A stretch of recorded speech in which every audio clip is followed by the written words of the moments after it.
ওই ছেলেটা 2017 নাগাদ একটা নামকরা গভর্নমেন্ট ইঞ্জিনিয়ারিং কলেজে ও চান্স পায়।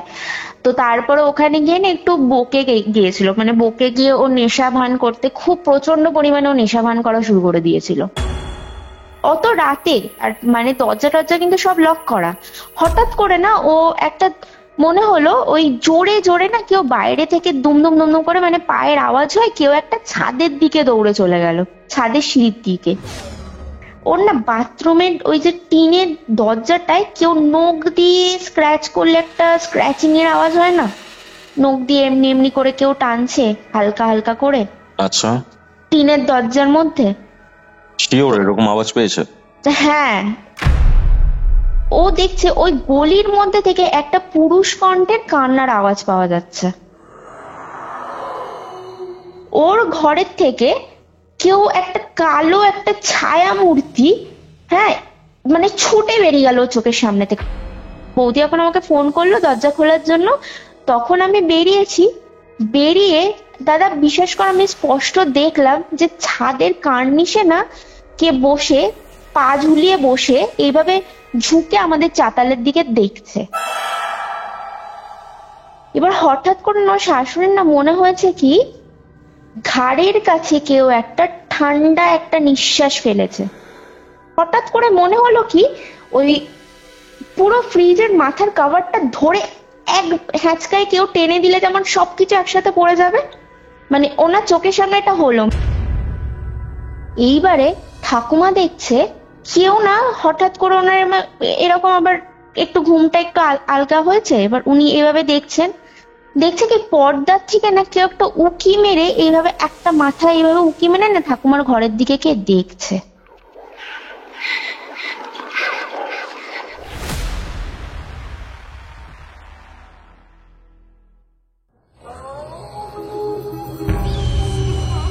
Curiofite presents Ghostly Call Recording, a horror audio documentary by Kaustav Kumar.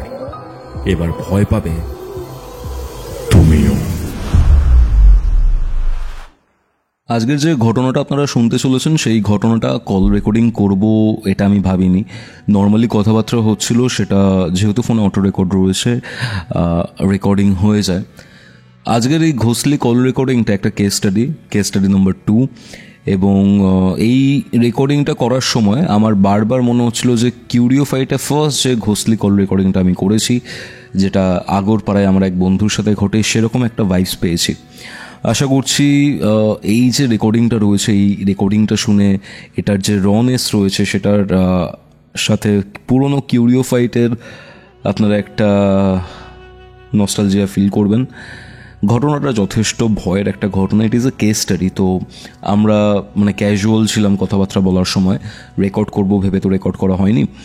যাই হোক, ঘটনাটা শেষ অবধি শুনুন এবং কমেন্ট করে জানান আজকের এই এপিসোড কোথা থেকে শুনছেন, কেমন লাগলো, কেস স্টাডি কি আরও চান সেটাও জানাবেন। আর হ্যাঁ, কিউরিওফাইটের আজকের এই ঘোষলি কল রেকর্ডিংটা শোনার পর আপনিও যদি আপনার লাইফে ঘটে যাওয়া এরকম কোনো প্যারানর্মাল এক্সপিরিয়েন্স, ব্ল্যাক ম্যাজিকের ঘটনা বা কোনো সত্যি ভৌতিক ঘটনা আমার সাথে শেয়ার করতে চান, অথবা আমার থেকে কোনো স্পিরিচুয়াল হেল্প চান বা কোনো অ্যাস্ট্রোলজিক্যাল গাইডেন্স চান, সেই ক্ষেত্রে যোগাযোগ করতে পারেন আমাদের অফিসিয়াল হোয়াটসঅ্যাপ নম্বরে, যেটি হচ্ছে 6290675195। তাহলে চলুন আর কথা বাড়াবো না, সরাসরি চলে যাচ্ছি কিউরিওফাইটের ঘোষলি কল রেকর্ডিং সিরিজের মারাত্মক একটি হরর পডকাস্টে। ঘড়িতে বেলা 3টে, আপনারা শুনছেন কিউরিওফাইটের ঘোষলি কল রেকর্ডিং। আপনাদের আজকের হরর ডোজ। মানে তুমি কি একটু ফ্রি আছো? কেন বলো তো? একটুখানি মানে ক্রিটিক্যাল ব্যাপার, মানে আমি আমার একটা বান্ধবীর একটুখানি মানে ও কিছু সমস্যা ফেস করছে। তো তুমি তো এই মানে বিভিন্ন ধরনের মানে প্যারানর্মাল সমস্যা এই সমস্ততে তো তুমি তো একটু হেল্প করো, তাই জন্যই আমার তোমার কথাটাই আগে মনে এলো। তো তোমার যদি একটু সময় থাকে মানে, তাহলে আমি তোমাকে সবটা বলতাম আর কি। আচ্ছা, একটু দাঁড়াও তাহলে। এরকম তুমি ওই জায়গাটা এডিটিংটা করো, আমি আসছি একটু। হ্যাঁ, ওটা দেখে নাও পডকাস্টে। হ্যাঁ প্রিয়া, হ্যালো, বলো হ্যাঁ, হ্যাঁ। কি হয়েছে? আম, আসলে কৌস্তব, মানে তোমার সাথে ফার্স্ট পডকাস্টটা আমার হওয়ার পর না, আমার একটা বান্ধবী আমার সাথে যোগাযোগ করে। তো ও আচ্ছা। প্রথমে, ও অ্যাকচুয়ালি ও তোমার চ্যানেলকে ফলো করে। হুম হুম। তো ও আমাকে ফোন করে বলছিল যে ওটা মানে আমি নাকি, ও জানতে চাইছিল, তো আমি বললাম যে হ্যাঁ। তখন ও বলল যে মানে ও যেন মনে হচ্ছে একটা দিশা খুঁজে পেয়েছে। ও আমাকে বলছে যে তুই একটু আমাকে কৌস্তবের সাথে যোগাযোগ করিয়ে দিবি, কারণ আমি জানি কৌস্তব প্যারানর্মাল ব্যাপারে অনেক হেল্প করে, ওর অনেক কেস স্টাডি শুনেছি। তো তুই একটু কি যোগাযোগ করিয়ে দিতে পারবি? তো আমি তখন বললাম যে কৌস্তবের তো নাম্বার তো ওর হোয়াটসঅ্যাপের নাম্বার তো চ্যানেলেই তো আছে। চ্যানেলেই আছে। হ্যাঁ, আমি ওকে বললাম তুই ওখান থেকে নিয়ে যোগাযোগ কর। তখন ও বলছে না আমি যোগাযোগ করবো, ওর সাথে কত লোক যোগাযোগ করে, আমি রেসপন্স পাবো কি না পাবো, তো তোর সাথে যখন ওর কথা হয় তাহলে না তুই না, এরকম একটু। ব্যাপার না, রেসপন্স তো সবাই পায়। হ্যাঁ, ঠিক ও আছে। একটু মানে হেজিটেট করছিল যে তুমি হয়তো ব্যস্ত থাকবে বা কিছু, তো ও বলছে তুই একবার একটু আমার হয়ে কথা বল কৌস্তবের সাথে, তারপরে দেখ দেখো, আমি কৌস্তব কি ব্যস্ত বলে। থাকলেও আমার টিমের কেউ না কেউ থাকে, মানে কল তো রিসিভ করে নেবে। আচ্ছা, আচ্ছা, ঠিক আছে, তুমি হ্যাঁ বলো কি হয়েছে। আচ্ছা। মানে আমি আমি তোমাকে একটু শুরু থেকে বলছি, বুঝেছো তো ঘটনাটা। মানে ওর প্রায় 2018 থেকে এই ঘটনাটা স্টার্ট হয়েছে। কি বেশিক্ষণ টাইম লাগবে? একটু সময় লাগবে, এই জন্য আমি তোমাকে বললাম যে আচ্ছা তুমি ঠিক আছে, ফ্রি দাঁড়াও, আছো তাহলে কিনা। আমি একটু দাঁড়াও, আমি দেখে নিচ্ছি। আচ্ছা। হ্যাঁ ঠিক আছে, বলো আম, কি কেস। আচ্ছা। তো তোমাকে আগে প্রথম থেকে বলি, তারপরে এখন কি হচ্ছে সেটাতে আমি পরে আসছি, তাহলে তোমার বুঝতে সুবিধা হবে যে ব্যাপার দুটো রিলেটেড কিনা, ঠিক আছে? আচ্ছা। তো আমার এই যে বান্ধবী, ওর না 2018-তে বিয়ে হয়েছিল। হুম হুম। তো ওর বাড়ির আমি একটুখানি তোমাকে ডেসক্রিপশনটা দিই। কোথায় থাকে? ও ওরা থাকে হচ্ছে নর্থ কলকাতায়, মানে ওর নর্থ কলকাতায় একটা বনেদি বাড়িতে ওর বিয়ে হয়েছিল। হুম হুম। তো তোমাকে আগে বলি ওর ফ্যামিলিটার একটু কিছু ব্যাকগ্রাউন্ড বলি, তাহলে তোমার পুরো ব্যাপারটা বুঝতে সুবিধা হবে। হুম তো ওর ফ্যামিলিতে হচ্ছে ওর শ্বশুর শাশুড়ি রয়েছে, ওর ছোট দেওর রয়েছে, ওর হাজবেন্ড রয়েছে। আর ও শুনেছে, মানে তার সাথে ওর দেখা হয়নি তখনো পর্যন্ত, ও শুনেছে যে ওর নাকি একটা মেজো দেওরও আছে, মানে ওর হাজবেন্ডের পরের যে ভাই। আচ্ছা। কিন্তু ওই ছেলেটার সাথে না, ওই ছেলেটা 2017 নাগাদ একটা নামকরা গভর্নমেন্ট ইঞ্জিনিয়ারিং কলেজে ও চান্স পায়। তো তারপরে ওখানে গিয়ে না একটু বকে গিয়েছিল, মানে বকে গিয়ে ও নেশা ভান করতে, খুব প্রচন্ড পরিমাণে ও নেশা ভান করা শুরু করে দিয়েছিল। গাঁজা ফাজা খাচ্ছিল? হ্যাঁ, ওসব গাঁজা টাজা খেতে শুরু করে দিয়েছিল। তো সেই জন্য ওর মানে এমনই হয়ে গেছিল যে ওর মানে ব্রেন এফেক্টেড হয়ে গেছিল। শুকিয়ে তো গেছে? হ্যাঁ, ওর ব্রেন এফেক্টেড হয়ে গিয়ে তারপর ছেলেটাকে শেষ পর্যন্ত রিহ্যাবে পাঠাতে হয়েছিল 2017-তে। তো রিহ্যাবে পাঠিয়ে এবার রিহ্যাব থেকে সুস্থ হয়েছিল। এবার সুস্থ হয়ে আসার পর এবার আমার এই যে বান্ধবীর যে শ্বশুর না, ইনি হচ্ছে কি বলতো ভীষণ কনজারভেটিভ মেন্টালিটি, মানে একটা খুব ভালো গভর্নমেন্ট স্কুলের উনি বেঙ্গলি টিচার ছিলেন, রিটায়ার্ড এখন। তো মানে খুব আদর্শবাদী, মানে ওনার ছেলে গাঁজা খেয়ে মানে এই অবস্থা, রিহ্যাবে গেছে, মানে সেইটা ওনার পক্ষে একটা খুব অপমানজনক ব্যাপার ছিল। তো উনি বলে আমাদের হলে তো মানে কেলিয়ে ক্যালেন্ডার করে দিত। এক্স্যাক্টলি, মানে ওই রকমই, কি বলবো আর। যাই হোক, এবার ওই ছেলেটা তারপর যখন ওর রিহ্যাব থেকে ফেরে, তখন ওর বাবা বলছে যে না, এই ছেলে আমি ঘরে তুলবো না, ওর যদি থাকতে হয় ও বাইরেই থাকবে, ওর যা টাকা পয়সা লাগে দিয়ে দেবো, কিন্তু এই ছেলেকে আমি ঘরে তুলবো না। এবার সে ছেলেটাও হচ্ছে আবার কি বলতো খুব মানে জেদি। এবার ও বলে যে হ্যাঁ আমিও এই বাড়িতে থাকবো না, আমি নিজের রাস্তা নিজে দেখে নেবো।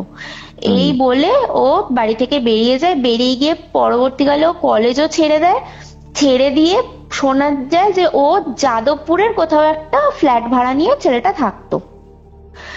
আর ওই ফটোগ্রাফি করতো, মানে ওই photography, travel photography, wedding photography এইসব করেও নিজের মতো কিছুটা চালিয়ে নিত এরকম। এবার সেই ছেলেটার সাথে এদের বাড়ির সেরম কারোরই যোগাযোগ ছিল না।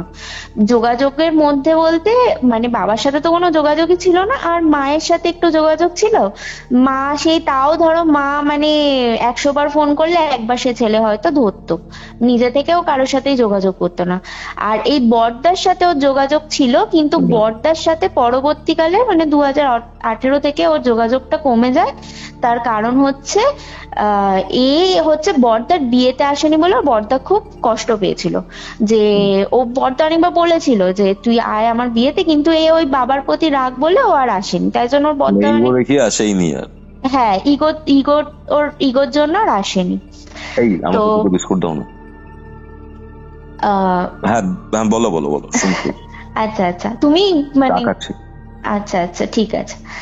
তো এবার ও আসেনি বলে বড়দার সাথেও যোগাযোগ ওর বন্ধ হয়ে যায়। এবার এই হচ্ছে ব্যাকগ্রাউন্ড, কিছুটা আমি তোমাকে দিয়ে রাখলাম। এবার আমি আসল ইনস্ট্যান্স গুলোতে আসি, যে ঘটনাগুলো ঘটে। তো আমার বান্ধবী 2018-তে বিয়ে হয়েছে, তারপরে প্রায় 6 মাস পরের ঘটনা বলছি। একদিনকে ও আর ওর হাজবেন্ড না মুভি দেখতে গেছে নাইট শোতে। এবার মুভি দেখে ডিনার টিনার করে ওরা ফিরেছে। এবার তখন ধরো রাত্রির বেলা প্রায় 2-2:30 বেজে গেছে ওরা যখন বাড়িতে ফিরেছে। এবার বাড়িতে ফিরে ওরা ঢুকেছে, বাড়িতে ঢুকে এবার আমার বান্ধবীর যে হাজবেন্ড সে গেছে বাথরুমে। এবার ওদের বাড়িটা কিরকম বলতো, মাঝখানে চাতাল আর চারিদিক থেকে ঘর, একতলা বাড়ি, উপরে ছাদ রয়েছে, আর কিন্তু মাঝখানটায় চাতাল, আর বাথরুম আলাদা, মানে চাতালেই বাথরুম, মানে অ্যাটাচড নয়, অ্যাটাচ বাথরুম, রুমের সাথে অ্যাটাচ। খুব ভালো, অ্যাকচুয়ালি ভালো। অ্যাটাচ বাথরুম খুব একটা ভালো হয় না বাস্তব নিরিখে। হ্যাঁ হ্যাঁ, আসলে পুরোনো দিনের বাড়ি তো, পুরোনো দিনের বাড়িগুলো দেখতে ওরকমই হয়। তো ওর হাজবেন্ড গেছে, ওর হাজবেন্ড বাথরুমে ফ্রেশ হতে গেছে, আর ও কি করেছে, ও না ওদের একটা লিভিং স্পেস মতো আছে, ও লিভিং স্পেসে এমনি সোফাতে বসে রয়েছে, বসে ভাবছে যে ওর হাজবেন্ড বেরোলেও ফ্রেশ হবে। এবার ও বসে বসে ফোন স্ক্রল করছে। এবার হঠাৎ করে অত রাতে, আর মানে দরজা টরজা কিন্তু সব লক করা, হঠাৎ করে না ও একটা মনে হলো ওই জোরে জোরে না কেউ বাইরে থেকে দুমদুম দুমদুম করে মানে পায়ের আওয়াজ হয়, কেউ একটা ছাদের দিকে দৌড়ে চলে গেল, ছাদের সিঁড়ির দিকে, সিঁড়ি থেকে দৌড়ে ছাদের দিকে চলে গেল। ও পুরো আওয়াজ পেয়েছে। এবার ও আওয়াজটা পেয়ে প্রথমেই ও ভেবেছে কি যে ওর হাজবেন্ড বোধহয় বেরিয়েছে বাথরুম থেকে, বেরিয়ে বোধহয় কোনো কিছু একটা আনতে দৌড়ে। এবার অত রাতে ওরকম ও হট করে না হকচকে গিয়ে ও বাইরে বেরিয়েছে। এবার বেরিয়ে বাইরের লাইটটা জ্বালিয়েছে, জ্বালিয়ে দেখছে কি মানে চাতাল ফাঁকা, কেউ নেই। হ্যাঁ, আর ওদের আবার সিঁড়িতেও না একটা আলাদা একটা গ্রিল মতো করা। এবার বলছে ওই গ্রিলটাও দেখছে, গ্রিলেও তালা দেওয়া, কিন্তু ও স্পষ্ট কিন্তু পায়ের আওয়াজ পেয়েছে যে ছাদে কেউ সিঁড়ি থেকে ছাদে কেউ উঠে গেছে। হ্যাঁ, মানে পায়ের পুরো আওয়াজটা পেয়েছে। এবার ও না প্রথমে ও না বাথরুমের দিকে তাকিয়ে দেখছে যে না বাথরুমের দরজা বন্ধ, হাজবেন্ডের ইভেন ভেতর থেকে জল পড়ার আওয়াজও হচ্ছে। তাও ও না জিজ্ঞেস করছে তুমি কি বেরিয়ে গেছিলে কোনো কারণে? তখন ওর হাজবেন্ড বলছে না না, আমি তো বাথরুমে গা ধুচ্ছি। এবার ও ভাবছে যে কি ব্যাপার, আমি কি তাহলে ভুল শুনলাম?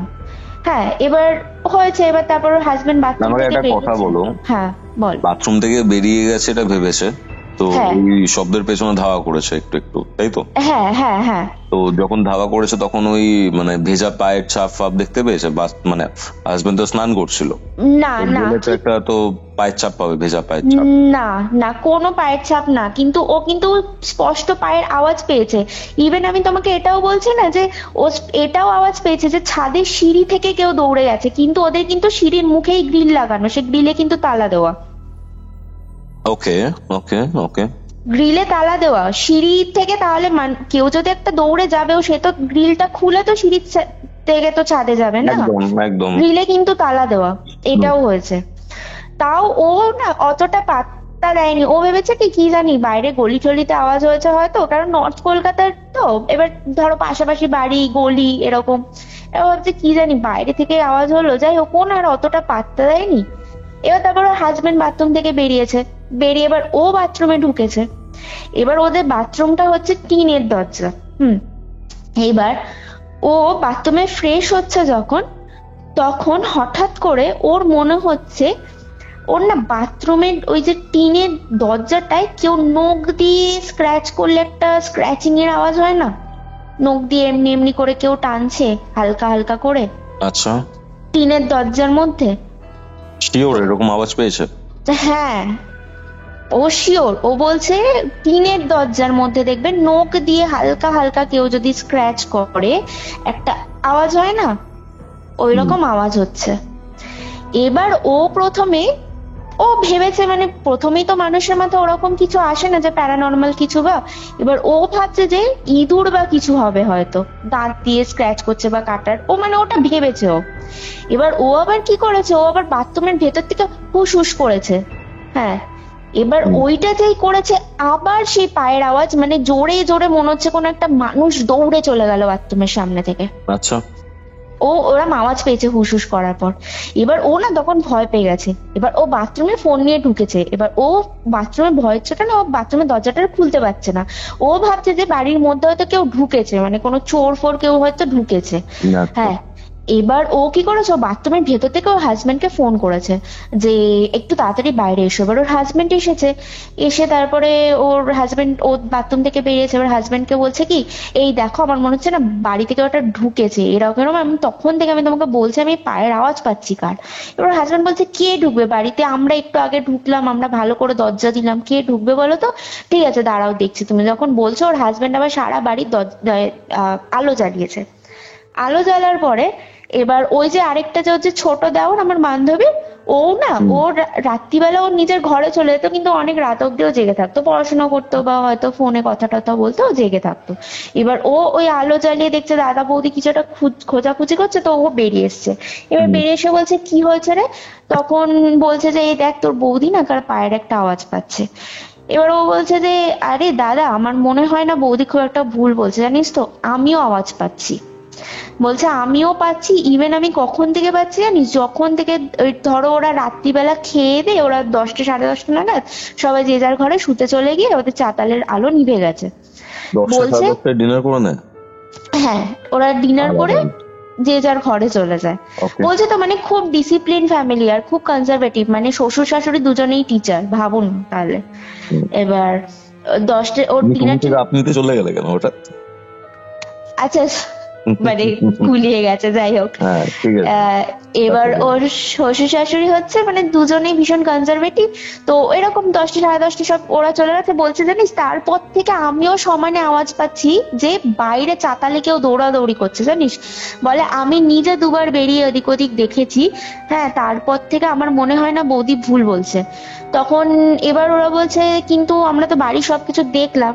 হ্যাঁ, কই কাউকে তো দেখলাম না। ওরা আবার কি করেছে, ওরা আবার ছাদেও উঠেছে, ছাদে উঠেও কাউকে দেখতে পায়নি, পুরো বাড়ি ফাঁকা। তারপরে ওরা নিজেদের মধ্যে বলছে কি কি জানি হতে পারে, কি জানিস তো গলিতে হয়তো কেউ দৌড়াদৌড়ি করছে পাশের গলিতে, ওটাই হয়তো রাত্রিবেলা আওয়াজটা জোরে পাচ্ছি, হয়তো আমাদের মনে হচ্ছে আমাদের বাড়ির ভেতরে, মানে এরকম একটা নিজের মনকে সান্ত্বনা দেওয়া কথা। তো সেই রাতে তো শুতে চলে গেছে। এবার পরদিনকে সকালবেলা আমার বান্ধবীর ঘুম ভেঙেছে হচ্ছে ওর শাশুড়ি চিৎকার চেঁচামেচি, তো ওর শাশুড়ি না খুব চেঁচামেচি করছে আর খুব রেগে গেছে। হ্যাঁ, এবার এমনি তো শাশুড়ি খুব মার্জিত স্বভাবের, তো কিন্তু খুব চেঁচামেচি করছে। এবার ও তাড়াতাড়ি করে উঠে এসেছে, উঠে দেখছে ওর শাশুড়ি না বলছে কি হ্যাঁ সব লাট সাহেবের ব্যাটা হয়েছে বাড়িতে। হ্যাঁ, সব রাত্রিবেলা এসে মাঝরাতে সব বাড়িতে ঢুকে খাওয়া দাওয়া করবে, তারপর সব কিছু এইভাবে ছড়িয়ে রেখে চলে যাবে। এবার ও তখন বলছে কি কি হয়েছে মা, কি কি অসুবিধা হয়েছে। তখন বলছে কি ডাইনিং টেবিলের অবস্থাটা দেখো কি করে রেখেছো তোমরা। তখন ও দেখছে ডাইনিং টেবিলে ওই রাত্রির বেলা খাওয়া দাওয়ার পরে যে কিছু খাবার, ধরো কি ডাল ভাত কিছু মাছ টাছ যে বেঁচে গেছিল ফ্রিজে রাখা ছিল, এবার দেখছে ওইগুলো না ডাইনিং টেবিলে কেউ খেয়েছে এমন ভাবে, মানে খাওয়ার থেকে মনে হচ্ছে পুরো ছড়িয়ে, মানে মাছের কাঁটা ছড়িয়ে, এঁঠো কাঁটা ছড়িয়ে, সে ডাল পড়ে রয়েছে, মানে কেউ খেলেও ওইভাবে সাধারণ মানুষ খাবে না, মানে এমন পুরো ছড়িয়ে ডাইনিং টেবিলটাকে নোংরা করে রেখেছে কেউ।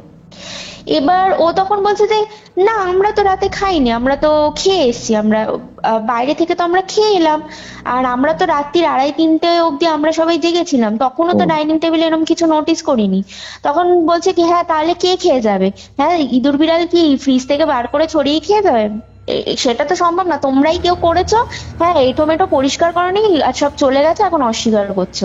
এবার ও বলছে যে না মা আমরা করিনি, বিশ্বাস করুন। এবার তখন ওই ছোট দেওরটাকে ডেকেছে, কারণ ওই ছেলেটা এমনি অগোছালো অপরিষ্কার। ওকে বলছে কি রে তুই রাত্রিরে খেয়েছিস, তোর মাঝরাতে খিদে পেয়েছে খেয়েছিস আর তুই এমনি করে রেখেছিস? ও বলছে না আমি কেন এমনি করে রাখতে, আবার এইভাবে কোনো মানুষে খায়? এরকম ছড়িয়ে ছিটিয়ে পুরো ডাইনিং টেবিল ভরে নিচের মধ্যে পড়ে রয়েছে মাছ তরকারি মেঝেতে, এভাবে কেউ খায়? হ্যাঁ। এবার তখন বলছে, তখন শাশুড়ি আর কি বলবে, কেউ স্বীকার করছে না, বলছে হ্যাঁ ঠিক আছে তাহলে আর কি বলবো। শাশুড়ি আবার বলছে কি হ্যাঁ তাহলে ভূতে এসে খেয়ে গেছে, এমনি করে শাশুড়ি বলছে।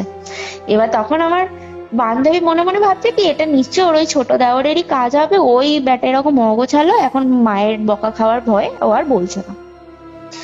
এবার সেদিনকে ওই হলো সকালের ওই কাণ্ড। এবার আমার বান্ধবী, বয়স কত তখন? ও তো ধরো আমারই বয়সী, তখন কত হবে, 21-22 হবে হয়তো তখন। মানে খুব বার্লি এজে বিয়ে করেছো? হ্যাঁ ও খুব আর্লি এজে বিয়ে হয়েছে, মানে আমরা ধরো গ্রাজুয়েশনই কমপ্লিট করেছি 2016-তে, তারপরেই ওর ওই দু বছরের মধ্যে বিয়ে হয়ে গেছে। আচ্ছা আচ্ছা। তো এবার সেদিনকে এবার দুপুরের ঘটনা। এবার দুপুরবেলা না ও শুয়ে রয়েছে ঘরের মধ্যে, ওর বেডরুমে শুয়ে রয়েছে। এবার হঠাৎ করে ও না মনে হচ্ছে ওর বেডরুমের জানলার পাশে না, জানলার ওই পাশে দাঁড়িয়ে, মানে ওর বলি মানে বাড়িটা তো পাঁচিল দিয়ে ঘেরা, এবার পাঁচিল থেকে জানলার মধ্যে একটা গলি মতন করা রয়েছে, আর সেই গলিতে না সব আবর্জনা টিনের জিনিস তারপর লোহা লক্কর এসব রাখা থাকতো, বাড়ির আবর্জনাগুলো। এবার না ও দেখছে ওই গলির মধ্যে থেকে একটা পুরুষ কণ্ঠের কান্নার আওয়াজ পাওয়া যাচ্ছে। কোন একটা পুরুষ কণ্ঠে কেউ, কোন একটা ছেলে ওখানটা দাঁড়িয়ে ফুপিয়ে ফুপিয়ে কাঁদছে। এবার ও না ফট করে ভাবছে কি কাঁদছে ওখানে, আর ও দেখতে পাচ্ছে ওর জানলার মানে কাঁচটা, ও পর্দাটা তখন সরিয়ে দেখছে। এবার জানলার কাঁচটা হচ্ছে ফ্রস্টেড কাঁচ। এবার ওর কাঁচটা এরকম যে ওই যে কাঁচগুলো হয় না, মানে তুমি বাইরে থেকে ভেতরে দেখতে পারবে না, কিন্তু ভেতর থেকে বাইরে তুমি আবঝা আবঝা দেখতে পাবে, ওই টাইপের কাঁচ ওর। এবার ও দেখছে না কাঁচের ওই পারে কেউ একটা দাঁড়িয়ে, মানে কারোর একটা ছায়া স্পষ্ট বুঝতে পারছে। এবার ও ভাবছে ওইখানে কে ঢুকবে, ওখানে তো লোহা লক্কর টিন এসব পড়ে রয়েছে, ওই গলির মধ্যে কে ঢুকবে রে। এবার ও না আবার তাও ও কি করেছে, ও ভেবেছে কি জানি মানে বাড়ির মধ্যে ওই সময় ছেলে বলতো ওর হাজবেন্ড নিয়ে অফিসে, ওর ছোট দেওরটা নাকি। এবার ও কি করেছে, ফট করে জানলাটা খুলে দেখতে গেছে। এবার যেই দেখতে গেছে ও মানে ফ্র্যাকশন অফ সেকেন্ডস এর মধ্যে দেখছে একটা ছায়া ওখান থেকে এমনি করে সরে গেল। এবার ও সাথে সাথে বেরিয়ে এসেছে চাতালে। এবার চাতালে বেরিয়ে এসে না ও এরকম করে দেখছে যে ওই জায়গাটা গিয়ে এবার ওই গলিটার মধ্যে ঢুকতে পারবে না। এবার মানে গলিটা এতটা আবর্জনায় ভরা, তাও ও গলিটার বাইরে থেকে না এমনি করে উঁকি মেরে দেখছে যে ওইখানে কেউ নেই, মানে ফাঁকা। কিন্তু ওই গলিটার মধ্যে থেকে না একটা ভীষণ একটা বটকা টাইপের একটা ভিজে ভিজে রক্তের গন্ধ বেরোচ্ছে। মানে গলিতে কেউ নেই, কিন্তু গলিটা থেকে একটা প্রচন্ড বটকা একটা রক্ত, মানে ওই বাজারে গেলে মাছের বাজার টাজারে গেলে একটা রক্তের একটা বটকা গন্ধ বেরোয় না, ওরকম একটা রক্তের বটকা গন্ধ না ওর নাকের মানে নাকের কাছ থেকে ও চলে গেল, একটা হাওয়ার মতো চলে গেল। কি বলছো? হ্যাঁ এটা হয়েছে। হ্যাঁ আমি তো এই জন্যই মানে বললাম যে অনেক কিছু হয়েছে, মানে এর পরের ঘটনাগুলো তাহলে তুমি শুনলে মানে কি বলবে, মানে শোনো পুরো ব্যাপারটা। তারপরে এবার ও সাথে সাথে গিয়ে দেখছে কি, এবার ও ছোট দেওরের ঘরে গিয়ে দেখছে ছোট দেওরের ঘর বন্ধ, ছোট দেওর ঘরেই নেই, আড্ডা ফাড্ডা দিতে চলে গেছে। তো মানে বাড়িতে আর ছেলে বলতে কেউ নেই, শ্বশুরের ঘরে, শ্বশুর বা কি আর ওখানে গিয়ে কাঁদতে যাবে। এবার ও না একটু ভয় পেয়ে গেছে ব্যাপারটাতে, ওই দুপুরের ওই ব্যাপারটাতে। স্বাভাবিক ভয় পাওয়াটা। এবার তাও ও ঠিক শিওর না, ও সেদিনেও আবার ভাবছে কি আমার মনের ভুল, বা হতে পারে কান্নার আওয়াজ, হয়তো পাশের বাড়ির কেউ কাঁদছিল আমি আওয়াজ পেয়েছি, এইভাবে ও নিজের মনকে সান্ত্বনা দিয়েছে। এইবার রাত্রির বেলা সেদিনকে রাত্রির বেলা ওর হাজবেন্ড তখন তোমার নাইট শিফট করতো, ওর হাজবেন্ডের লেট নাইট শিফট ছিল, তো ওর হাজবেন্ডের বাড়ি ফিরতে ফিরতে এরকম 1:30 বেজে যেত। তো ও কি করতো, ও রাত্রিবেলা বসে থাকতো ওর হাজবেন্ডের জন্য, বসে বসে টিভি দেখতো।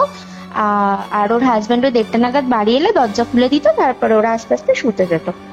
তো ওরকম বসে রয়েছে, এবার ওর ঘর, তখন ও বসে রয়েছে লিভিং স্পেসটাতে, টিভি চালিয়েও দেখছে। আর ঘরটা পুরো অন্ধকার, লিভিং স্পেসটা অন্ধকার, শুধু একটা ওই যে স্ট্যান্ড, যে ল্যাম্প গুলো পাওয়া যায় না, ওই স্ট্যান্ড ল্যাম্প, হ্যাঁ হ্যাঁ ল্যাম্পশেড, যেগুলো স্ট্যান্ড, যেগুলো উঁচু বড়গুলো যেগুলো, ওই রকম একটা জ্বলছে হলুদ রঙের ঘরে, মানে হালকা আলো, আর টিভির যতটুকু আলো আসে ওই রকম।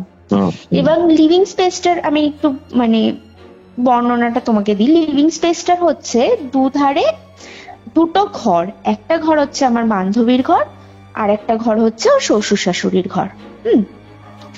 এবার ও বসে রয়েছে, বসে বসে টিভি দেখছে, হঠাৎ করে ও মানে এইটা মানে ভাবতেই আমার ভয় করে, ও দেখলো ওর ঘরের থেকে, ওর ঘরের তো দরজা খোলা, হ্যাঁ ঘরের ভেতরে লাইট জ্বালানো, ওর সরি লাইট নেভানো, অন্ধকার, ওর ঘরের থেকে কেউ একটা কালো একটা ছায়া মূর্তি, হ্যাঁ মানে ছুটে বেরিয়ে গেল চোখের সামনে থেকে। ও টিভি দেখছে তো, টিভিটার সামনে থেকে ছুটে বেরিয়ে গেল, ওর ঘর থেকে ছুটে বেরিয়ে দরজা থেকে বেরিয়ে গেল, মানে ওর টিভির সামনে থেকে ও স্পষ্ট দেখলো যে একটা ছায়া মূর্তি বেরিয়ে বাইরে চলে গেল ছুটে। তো ওকে, হ্যাঁ, এবার ও আশেপাশে কোনো কারখানা ফারখানা ছিল? না না, কোনো কারখানা ছিল না। কেন এই প্রশ্নটা করলে? বলছি, বলো তুমি, তারপর বলছি। আচ্ছা, না না, কোনো কারখানা টারখানা কিছু ছিল না।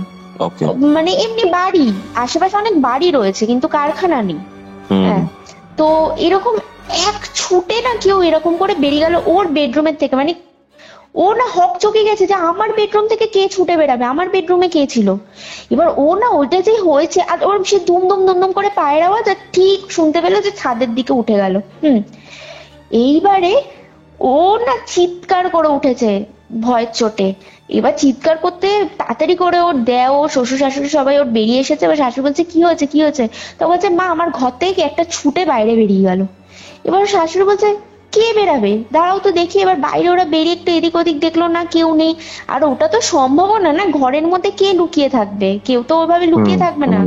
হ্যাঁ, এবার ওর তারপর শাশুড়ি বলছে না আমার মনে হচ্ছে না তোমার কোনো, তুমি বোধহয় না, এবার ওর শাশুড়ি হচ্ছে বায়োলজির টিচার ছিলেন। এবার উনি ওনার যুক্তি লাগাচ্ছেন, বলছে তুমি না বোধহয় বসে থাকতে থাকতে তোমার বোধহয় তন্দ্রা মতো এসে গেছিল, তখনই হয়তো তুমি এমন একটা স্বপ্ন দেখেছো যেটা তোমার খুব রিয়েল মনে হয়েছে। ওর শাশুড়ি আবার এই লজিক দিচ্ছে ওকে। ও বলছে না আমার তন্দ্রা কি করে, আমি বসে আমি টিভি দেখছি হঠাৎ এরম হলো। তারপরে বলছে না মা জানেন কাল রাতেও এরকম এরকম হয়েছে, আমি পায়ের আওয়াজ পেয়েছি, ভাইও পেয়েছে, জিজ্ঞেস করুন। তখন ও বলছে, তখন ও শাশুড়ি বলছে না না হতে পারে কি বলতো, তোমার হয়তো এই কালকের ঘটনায় হয়তো কিছু একটা হয়েছে, তুমি ভয় পেয়েছো, তোমার সাবকনসিয়াস মাইন্ডে ওটা হয়তো রয়ে গেছে, তুমি ওটা থেকে ইমাজিন করছো এসব। হ্যাঁ, তারপর ও বলছে যে না, ও তো বলছে মানে ও বলছে আমি যেটা দেখেছি আমি জানি যে আমি ওটা ভুল দেখিনি। এবার তখন শাশুড়ি বলছে ঠিক আছে তোমাকে তাহলে এখানে বসতে হবে না, ছেলে আসা পর্যন্ত তুমি তাহলে আমার ঘরে এসে বসো। এবার ও বলছে না আমি তো আর এই রাতে আমি বাইরেও বেরোবো না, আমি আপনার ছেলে এলে দরজাও খুলতে পারবো না। বলছে ঠিক আছে কোনো অসুবিধা নেই, ওর ভাই খুলে দেবে। এইবারে ও শাশুড়ির ঘরে বসে রয়েছে। এবার শাশুড়ি ওর মাইন্ডটা ডাইভার্ট করার জন্য কিছু ওনার স্কুল লাইফের ঘটনা এসব কিছু বলছেন এমনি মাইন্ডটা ডাইভার্ট করার জন্য। এবার তখন ওর হাজবেন্ডের ফোন এসছে ওর ফোনে যে দরজা খোলো। এবার ও আবার কি করেছে, ওই ছোট্ট দেওরকে ফোন করে দিয়েছে তোমার দাদা এসছে দরজাটা খুলে দাও।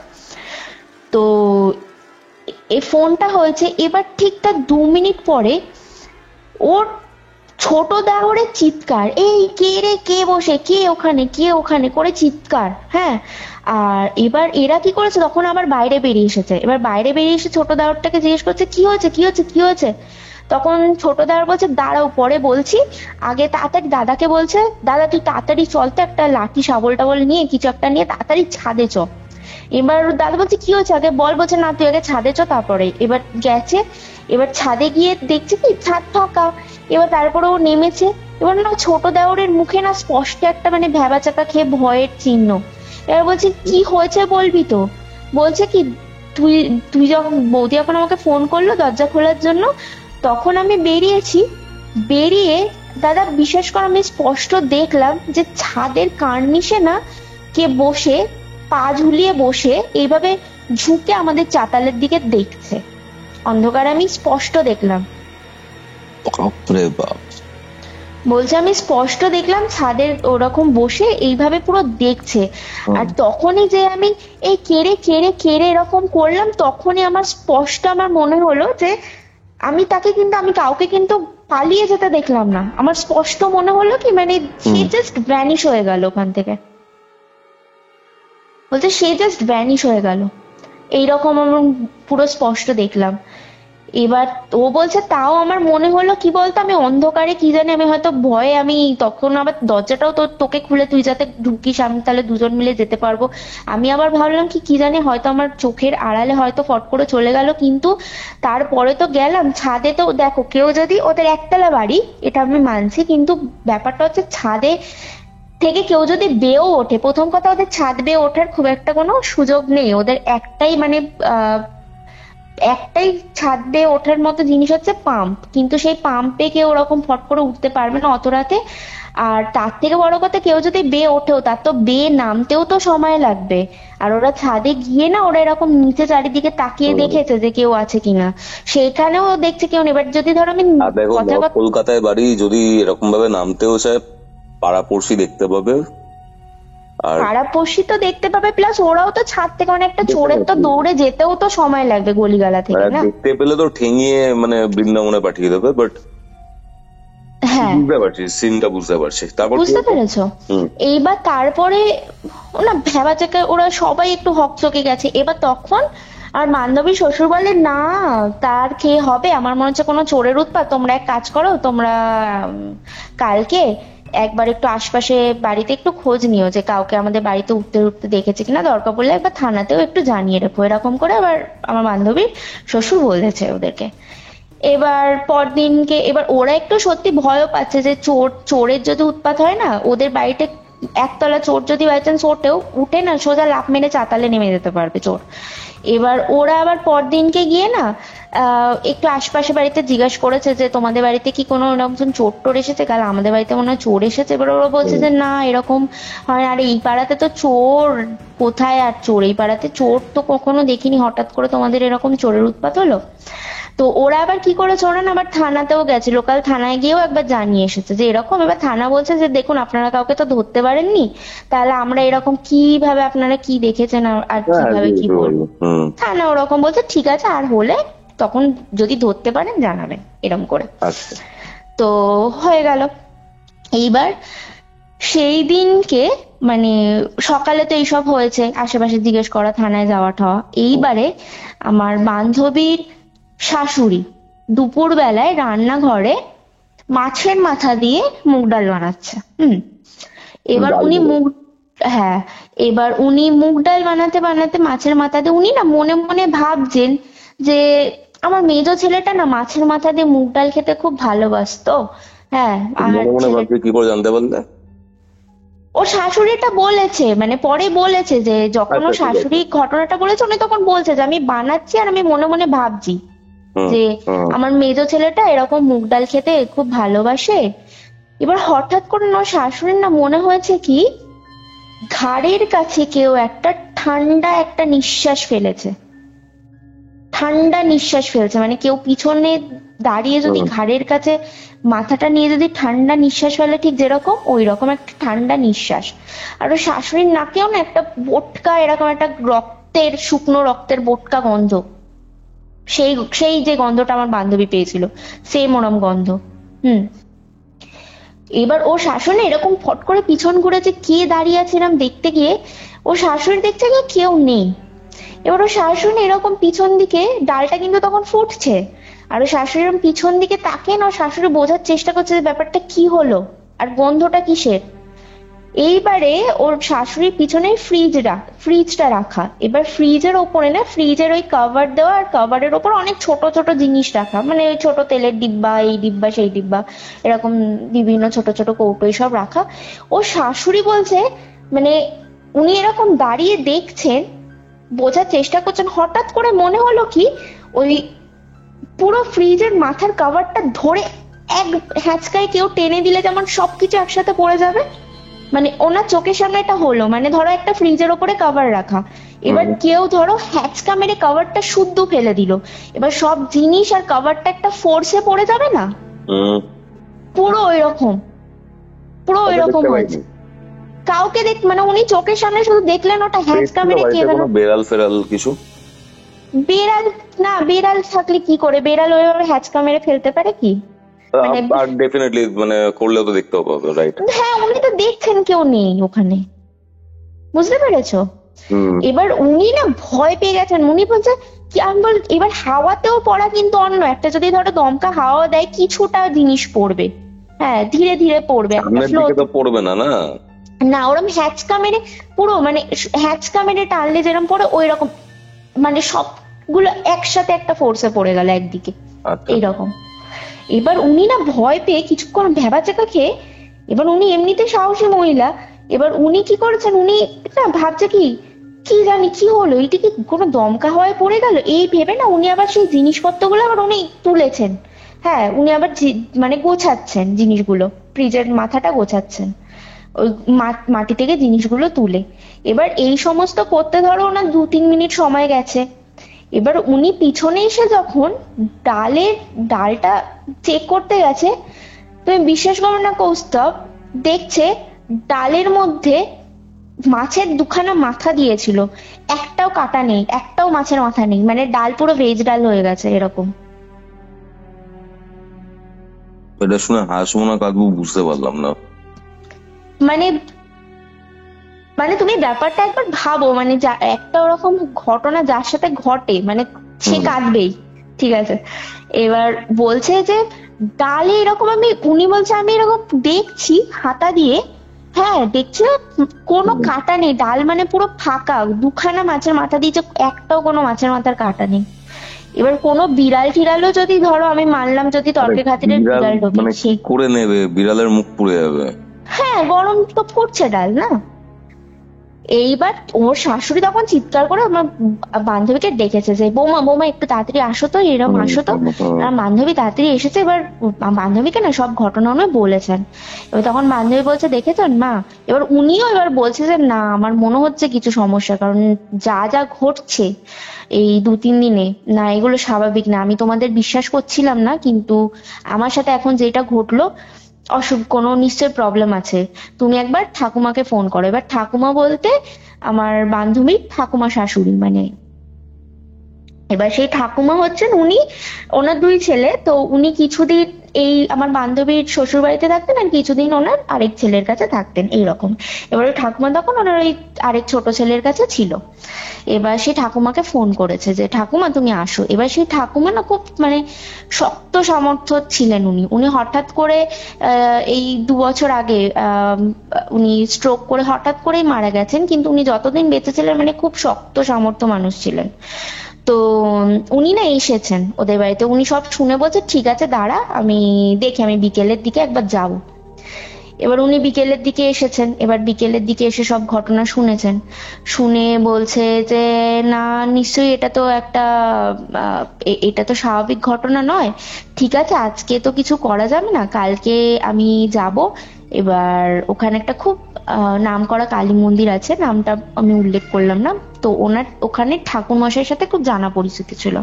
তো উনি বলছে যে আমি কালকে ওই ঠাকুর মশাইয়ের কাছে যাব, আমি গিয়ে ওনাকে সবকিছু জানাবো, কালকে সকালটা হতে দে। তো এবার সেদিনকে রাত্রিবেলা ঠাকুমা শুয়েছে ঘরে, এবার ঠাকুমার ঘটনা, এবার ঠাকুমা শুয়ে রয়েছে। এবার শুয়ে ঠাকুমা দেখছে যে উনি না দরজাটা খুলে রাখতেন, দরজা খুলে শুতেন, তার কারণ হচ্ছে ওনার ডায়াবেটিসের প্রবলেম ছিল, তো সারা রাত ওনাকে টয়লেট যেতে হতো, আর উনি টয়লেট পেয়ে গেলে চাপতে পারতেন না, এই জন্য উনি দরজা খুলে শুতেন। এবার উনি দরজা খুলে শুয়ে রয়েছেন, পর্দাটা হাফ দেওয়া। এইবারে ঠাকুমা দেখছে কেউ না হঠাৎ করে ওনার এরকম আবার একটু ঘুমটা একটু আলগা হয়েছে, এবার উনি এভাবে দেখছেন, দেখছে কি পর্দার থেকে না কেউ একটা উকি মেরে এইভাবে একটা মাথা এইভাবে উকি মেরে না ঠাকুমার ঘরের দিকে কে দেখছে। ঠাকুমাকে এইভাবে দেখছে। আর কি কিন্তু শুনে শুনে ইমাজিন করে খুব ক্রিপি লাগলো ব্যাপারটা। হ্যাঁ, মানে তুমি রাত্রিবেলা ভাবো না, মানে অন্ধকারের মধ্যে তুমি যদি এরকম একটা আবঝা আলো, মানে চাতালের, তখন যেহেতু ওরকম ঘটছে, ওরা না রাত্রিবেলা চাতালের আলোটা হালকা জ্বালিয়ে রাখতো, এছাড়া আর সমস্ত আলো ঘুমানোর জন্য গোটা বাড়ির আলো বন্ধ, মানে ওইটুকু একটু ওরকম ডিম আলোতে তুমি ভাবো না, তুমি এরকম যদি কেউ ভাবে দেখছে। তো ওর ঠাকুমা আবার না কি করেছে, ওর ঠাকুমা প্রথমে ভেবেছে যে ওই যে বড় নাতি, ওনার বড় নাতি বোধহয় বাড়ি এসেছে, বুঝেছো? ওনার ঠাকুমা এবার ওনার ঠাকুমা বড় নাতির নাম ধরে ডেকেছে যে সমু, বাবা সমু এলি, সমু সমু, এমনি করে ডেকেছে। এবার ডাকতে ডাকতে না ঠাকুমা এরকম বাইরে বেরিয়ে এসেছে। এবার উনি বাইরে বেরিয়ে যে পর্দাটা এরকম সরিয়েছে, তখন দেখছি যে কেউ নেই। উনি কিন্তু দেখছে মানে কেউ নেই। এবার উনি না সমু এলি, সমু এমনি করে বলছে। এবার তখন আবার ওই যে ছোট যে ভাইটা, ও বেরিয়ে এসে বলছে কি ঠাকুমা কি হলো? তখন বলছে কি, দেখ না মনে হলো সমু এসছে, তোর দাদা মনে হয় আমার সাথে দেখা করতে এসেছিল, ও আমি তো বিকেল থেকে তো ওর সাথে দেখা হয়নি। তখন ও ঘড়ি দেখে, তখন কটা বাজে, তখন 12:30 এরকম বাজে। তখন ছোট দেওরটা বলছে কি যে না দাদা 12:30টার সময় দাদা ফেরে নাকি, দাদা তো দেড়টা বেজে যায় দাদার ফিরতে ফিরতে। বলছে না আমি স্পষ্ট আমার এইভাবে কে পর্দা দিয়ে উঁকি মেরে এরকম দেখছিল, আর সে একটু ভারী চেহারার, আর ভারী চেহারা বলতে ওই বড় ছেলেটা না একটু ভারী চেহারার ছিল। বলছে তাই জন্য আমার মনে হলো সমু। তখন ও আবার আমার বান্ধবীকে ফোন করেছে, বৌদি দাদা এসেছে? বলছে যে না দাদা তো এখনো আসেনি। তখন ঠাকুমা বলছে কি না, তা আর তো অপেক্ষা করা যায় না, কালকে ভোরবেলা হলেই যেতে হবে, ঠিক আছে? এইবারে আহ সেই রাত্রিরেই, তখন রাত্রিবেলা 1:30টার সময় ওর বান্ধবীর হাজবেন্ড ফিরেছে। ফেরার পরে ওকে দরজা খুলে দিয়েছে ছোট ভাই। তখন মানে আমার বান্ধবী ওইসব ঘটনার পর থেকে আর রাত্রির জেগে দরজা খোলার জন্য ও বসেই থাকতো না, বুঝেছো? ও শাশুড়ির ঘরে থাকতো, হাজবেন্ড এলে তারপরে ও যেত। এইবার ওর হাজবেন্ড ঢুকেছে, ঢুকে ফ্রেশ হতে গিয়ে হঠাৎ তারস্বরে চিৎকার। এবার এরা সবাই বেরিয়ে এসেছে, বেরিয়ে বলছে কি হয়েছে কি হয়েছে? এবার ওর হাজবেন্ড বলছে যেটা, যে ও বাথরুমের দরজাটা খুলেছে। বাথরুমের দরজাটা খুলে তখনও বাথরুমের ভেতরে, আর ও তো বাথরুমের ভেতর থেকে সুইচ, মানে দরজা খুলে তারপর বাথরুমের সুইচ মারতে হয়, তখনও বাথরুমের আলোটা জ্বালায়নি। এবার চাতালের যে আলোটা জ্বলছিল সেই থেকে একটুখানি আলো বাথরুমের মধ্যে দরজাটা খোলার ফলে একটু ঢুকেছে। এবার ও যেটা বলছে কৌস্তব, বলে আমি স্পষ্ট দেখলাম কেউ না, ওদের একটা চৌবাচ্চা ছিল, বলে আমি স্পষ্ট দেখলাম কেউ না এরকম চৌবাচ্চা থেকে আমাকে এইভাবে উঁকি মেরে এইভাবে দেখছিল, চৌবাচ্চা থেকে মুখ বাড়িয়ে। এবার যেই আমি এরকম এগিয়ে গেছি কি দেখার জন্য, ফট করে সেই অবয়বটা চৌবাচ্চার মধ্যে ঢুকে গেল। চৌবাচ্চার ভেতরে? চৌবাচ্চার ভেতরে ঢুকে গেল। এবার ও সাথে সাথে যে আলোটা বাথরুমে জ্বালিয়েছে দেখার জন্য যে কি চোর বা কিছু, তখন দেখছি কিছু না, চৌবাচ্চায় কিছু না, মানে জাস্ট একটুখানি জল পড়ে রয়েছে চৌবাচ্চায়। ওকে ওকে। আস্তে আস্তে সিরিয়াস হয়ে যাচ্ছে ব্যাপারটা। হ্যাঁ, আরো আস্তে আস্তে ব্যাপারটা খুবই সিরিয়াস।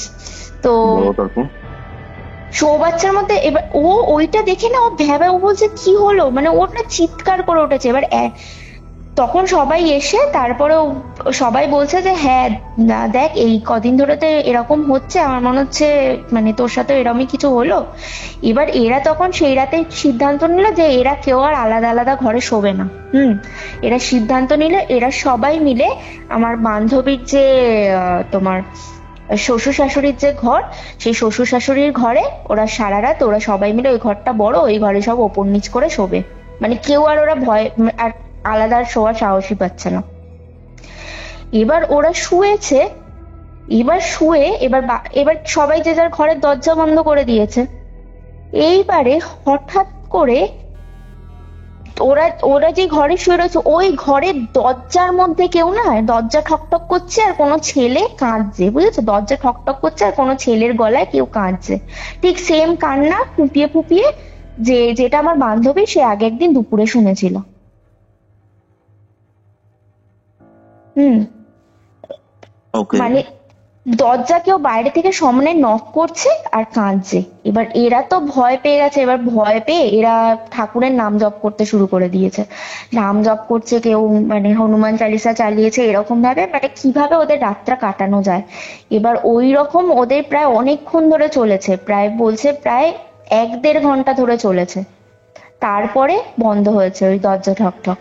হ্যাঁ, তারপরে এবার সেই রাতে তো আর কোনো ওদের ঘুম নেই, সারা রাত ওরা ওই ঘরের মধ্যে বন্ধ হয়ে ওরা সারা রাত কোনোভাবে মানে বসে রয়েছে। এবার পরদিনকে ভোর হতেই ওরা বেরিয়েছে, বেরিয়ে এবার ওরা সেই ঠাকুর মশাইয়ের কাছে গেছে। এবার ঠাকুর মশাইকে গিয়ে সব ঘটনা বলেছে। ওকে। এইবারে ঠাকুর মশাই বলছে যে আহ তোমাদের কথাটা শুনে মনে হচ্ছে কি তোমাদের না এইগুলো হচ্ছে প্রেতের মানে প্রেতের উৎপাত, বুঝতে পেরেছো তো? বলছে এগুলো হচ্ছে প্রেতের উৎপাত। আমার যতদূর মনে হচ্ছে তোমাদের কেউ একটা মারা গেলে সাধারণত এই ধরনের উৎপাত বাড়িতে হয়। হুম। তো তখন এরা বলছে না, আহ, মানে কিভাবে এরকম হবে? আহ, আমাদের তো কেউ এরকম মারা যায়নি, মারা গেলে তো খোঁজ পেতাম। বলছে না, তোমরা সব আত্মীয় স্বজনের মধ্যে ফোন করে খোঁজ নাও, মনে হচ্ছে কেউ একটা তোমাদের মানে বংশেরই কেউ কেউ একটা পেটের উৎপাত জানান দিচ্ছে, এরকম করে বলেছে। এইবার এরা কি করেছে, এরা না তখন হট করে ওর মায়ের একটা না এরা বাড়িতে এসে যখন বলেছে, এবার এর মায়ের মনে না একটা কি একটা হয় না, একটা মায়ের মনের টান। ওর মা বলছে কি যে আমার ছেলেটার সাথে মেজো ছেলেটার, আমি ডাকনামটা বললাম, পুরো নামটা রিভিল করছি না, মনু বলছে, বলছে কি মনো মনোর সাথে অনেকদিন কথা হয় না, আমার মনটা না কেমন, এবার একটু মনোকে ফোন করবি রে, এরকম করে ওর মা বলছে। বলছে এরকম, তাই তো? হ্যাঁ, ওর মা বলছে যে একবার মনোকে ফোন করবি রে। এবার এরা আবার তার সাথে সাথে কি করেছে জানো তো, এরা না কিছু আত্মীয় স্বজনকে যেই সমস্ত ধরো যেই সমস্ত আত্মীয় স্বজনের বাড়িতে একটু বয়স্ক লোকজন রয়েছে, এরা না আবার ফোন করে করে তাদেরকে আবার একটু হাল জিজ্ঞেস করে, ডিরেক্টলি তো আর জিজ্ঞেস করতে পারে না যে তোমার বাড়িতে কি কেউ মারা গেছে। এবার এরা না ফোন করে হ্যাঁ কাকিমা কেমন আছে, জেঠিমা কেমন আছে, একটু ইনিয়ে বিনিয়ে জিজ্ঞেস করছে। এবার ওরা মোটামুটি দেখছে ওদের আত্মীয় স্বজনের মধ্যে কেউই কিন্তু কোনো রকম খবর নেই। আর এর মা আবার কি করেছে, এর মা তো বারবার কোনো রকম ফোন করছে ওই মনোকে। এবার মনো কিছুতেই ফোন ধরে না, এবার মনো এমনিই ফোন ধরে না, মানে সে ফোন না ধরারই তার স্বভাব আছে। কিন্তু এতবার ফোন করছে, এবার বড়দা ফোন করছে, ছোট ভাই ফোন করছে, কিছুতেই ও আর ফোন, আর সে ছেলে আর ফোন ধরে না। তারপরে এবার একটা সময় এমন হলো যে ফোন মানে সুইচ অফ, বুঝেছো, switch off, phone not reachable হয়ে গেছে, ফোন লাগছে না, মানে সরি আমার একটু এখানটা একটু ইসে হয়ে গেছে, ফোন ওরা যতবার করছে ফোন নট রিচেবল, বুঝেছো? ওকে ওকে ওকে। মানে এমনি তো মনো ফোন করলে ফোনে রিং হতো, ও ধরতো না, কিন্তু এবার যখন মনোকে ফোন করছে phone not reachable not reachable not reachable সমানে ফোন করে গেছে। এইবারে তখন এই যে বড় ভাইটার কাছে ওই মনোর কোনো একটা বন্ধুর ফোন নাম্বার ছিল।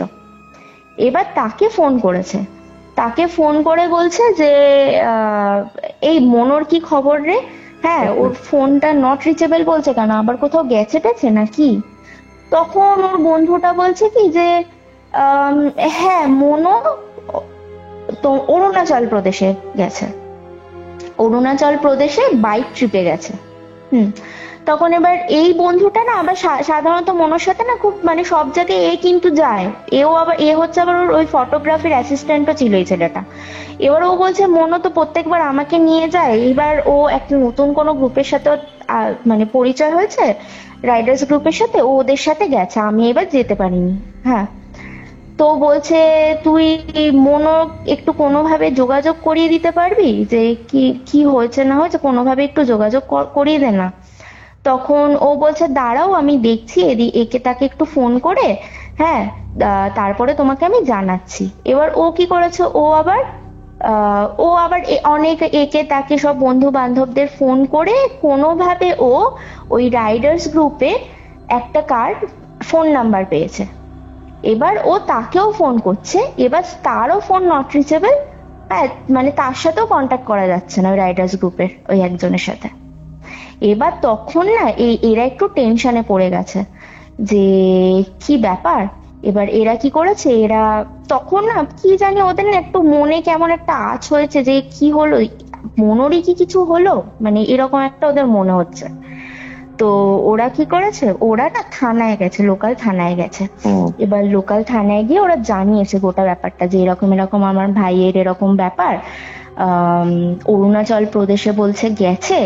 এবার ওর সাথে আমরা কোনোভাবেই যোগাযোগ করতে পারছি না, ওর কোনো ট্রেসই পাওয়া যাচ্ছে না। তো থানা বলছে যে দেখুন, এইরকম ভাবে তো কিভাবে, আমরা তো কিছুই বুঝতে পারি না। অরুণাচল তো প্রদেশ তো একটা বিশাল বড় জায়গা, সেখানে প্রচুর থানা আছে, কিভাবে কিভাবে খোঁজ নেব বলুন। হ্যাঁ, তাও আমরা ঠিক আছে, আমরা দেখছি, আমরা চেষ্টা করে আপনার ভাইয়ের সমস্ত ডিটেলস ফটো সমেত দিয়ে যান, আমরা দেখছি কোনো রকমের কিছু খবর পেলে। এবার হয়েছে, ওরা থানা থেকে এসেছে, এবার সেদিনকে দুপুরে এসেছে। এবার সবারই ধরো মনটা প্রচন্ড খারাপ যে কি হলো, সবাই একটা খুব টেনশনে রয়েছে। এইবারে সেদিনকে দুপুর বেলাতে আর সেই রকম কিছু রান্না হয়নি, সেদ্ধ ভাত রান্না হয়েছে। এবার সেদ্ধ ভাত রান্না হয়ে কি, ভাত কিছুটা খেয়ে ভাত একটা হাঁড়ি নিয়ে, হাঁড়ি শুদ্ধ রান্নাঘরে রাখা কিছুটা যেটুকু বেঁচে রয়েছে। এবার সেই দিনে আবার খুব বৃষ্টি হচ্ছে, বুঝতে পারো, প্রচন্ড বৃষ্টি হচ্ছে। আর বৃষ্টি, বাইরেটা একদম পুরো মেঘলা হয়ে রয়েছে, মানে অন্ধকার। এবার এত অন্ধকার, আর তার উপর পুরোনো বাড়িতে এমনি ওদের একটু আলো বাতাস কম ঢোকে, ড্যাম্প দেওয়াল, এই মানে এরকম। এইবারে ওই যে ছোট ভাইটা, ও না দুপুরে, মানে এটা হচ্ছে দুপুর 3টে-4টে নাগাদ, কিন্তু যেহেতু বাইরেটা মেঘলা করে রয়েছে, মানে একদম অন্ধকার, ছায়া ছায়া আচ্ছন্ন একটা ব্যাপার। এবার ও না, ছেলেটা না, ও ঘরের থেকে কি কারণে একটা বাইরে বেরিয়েছে।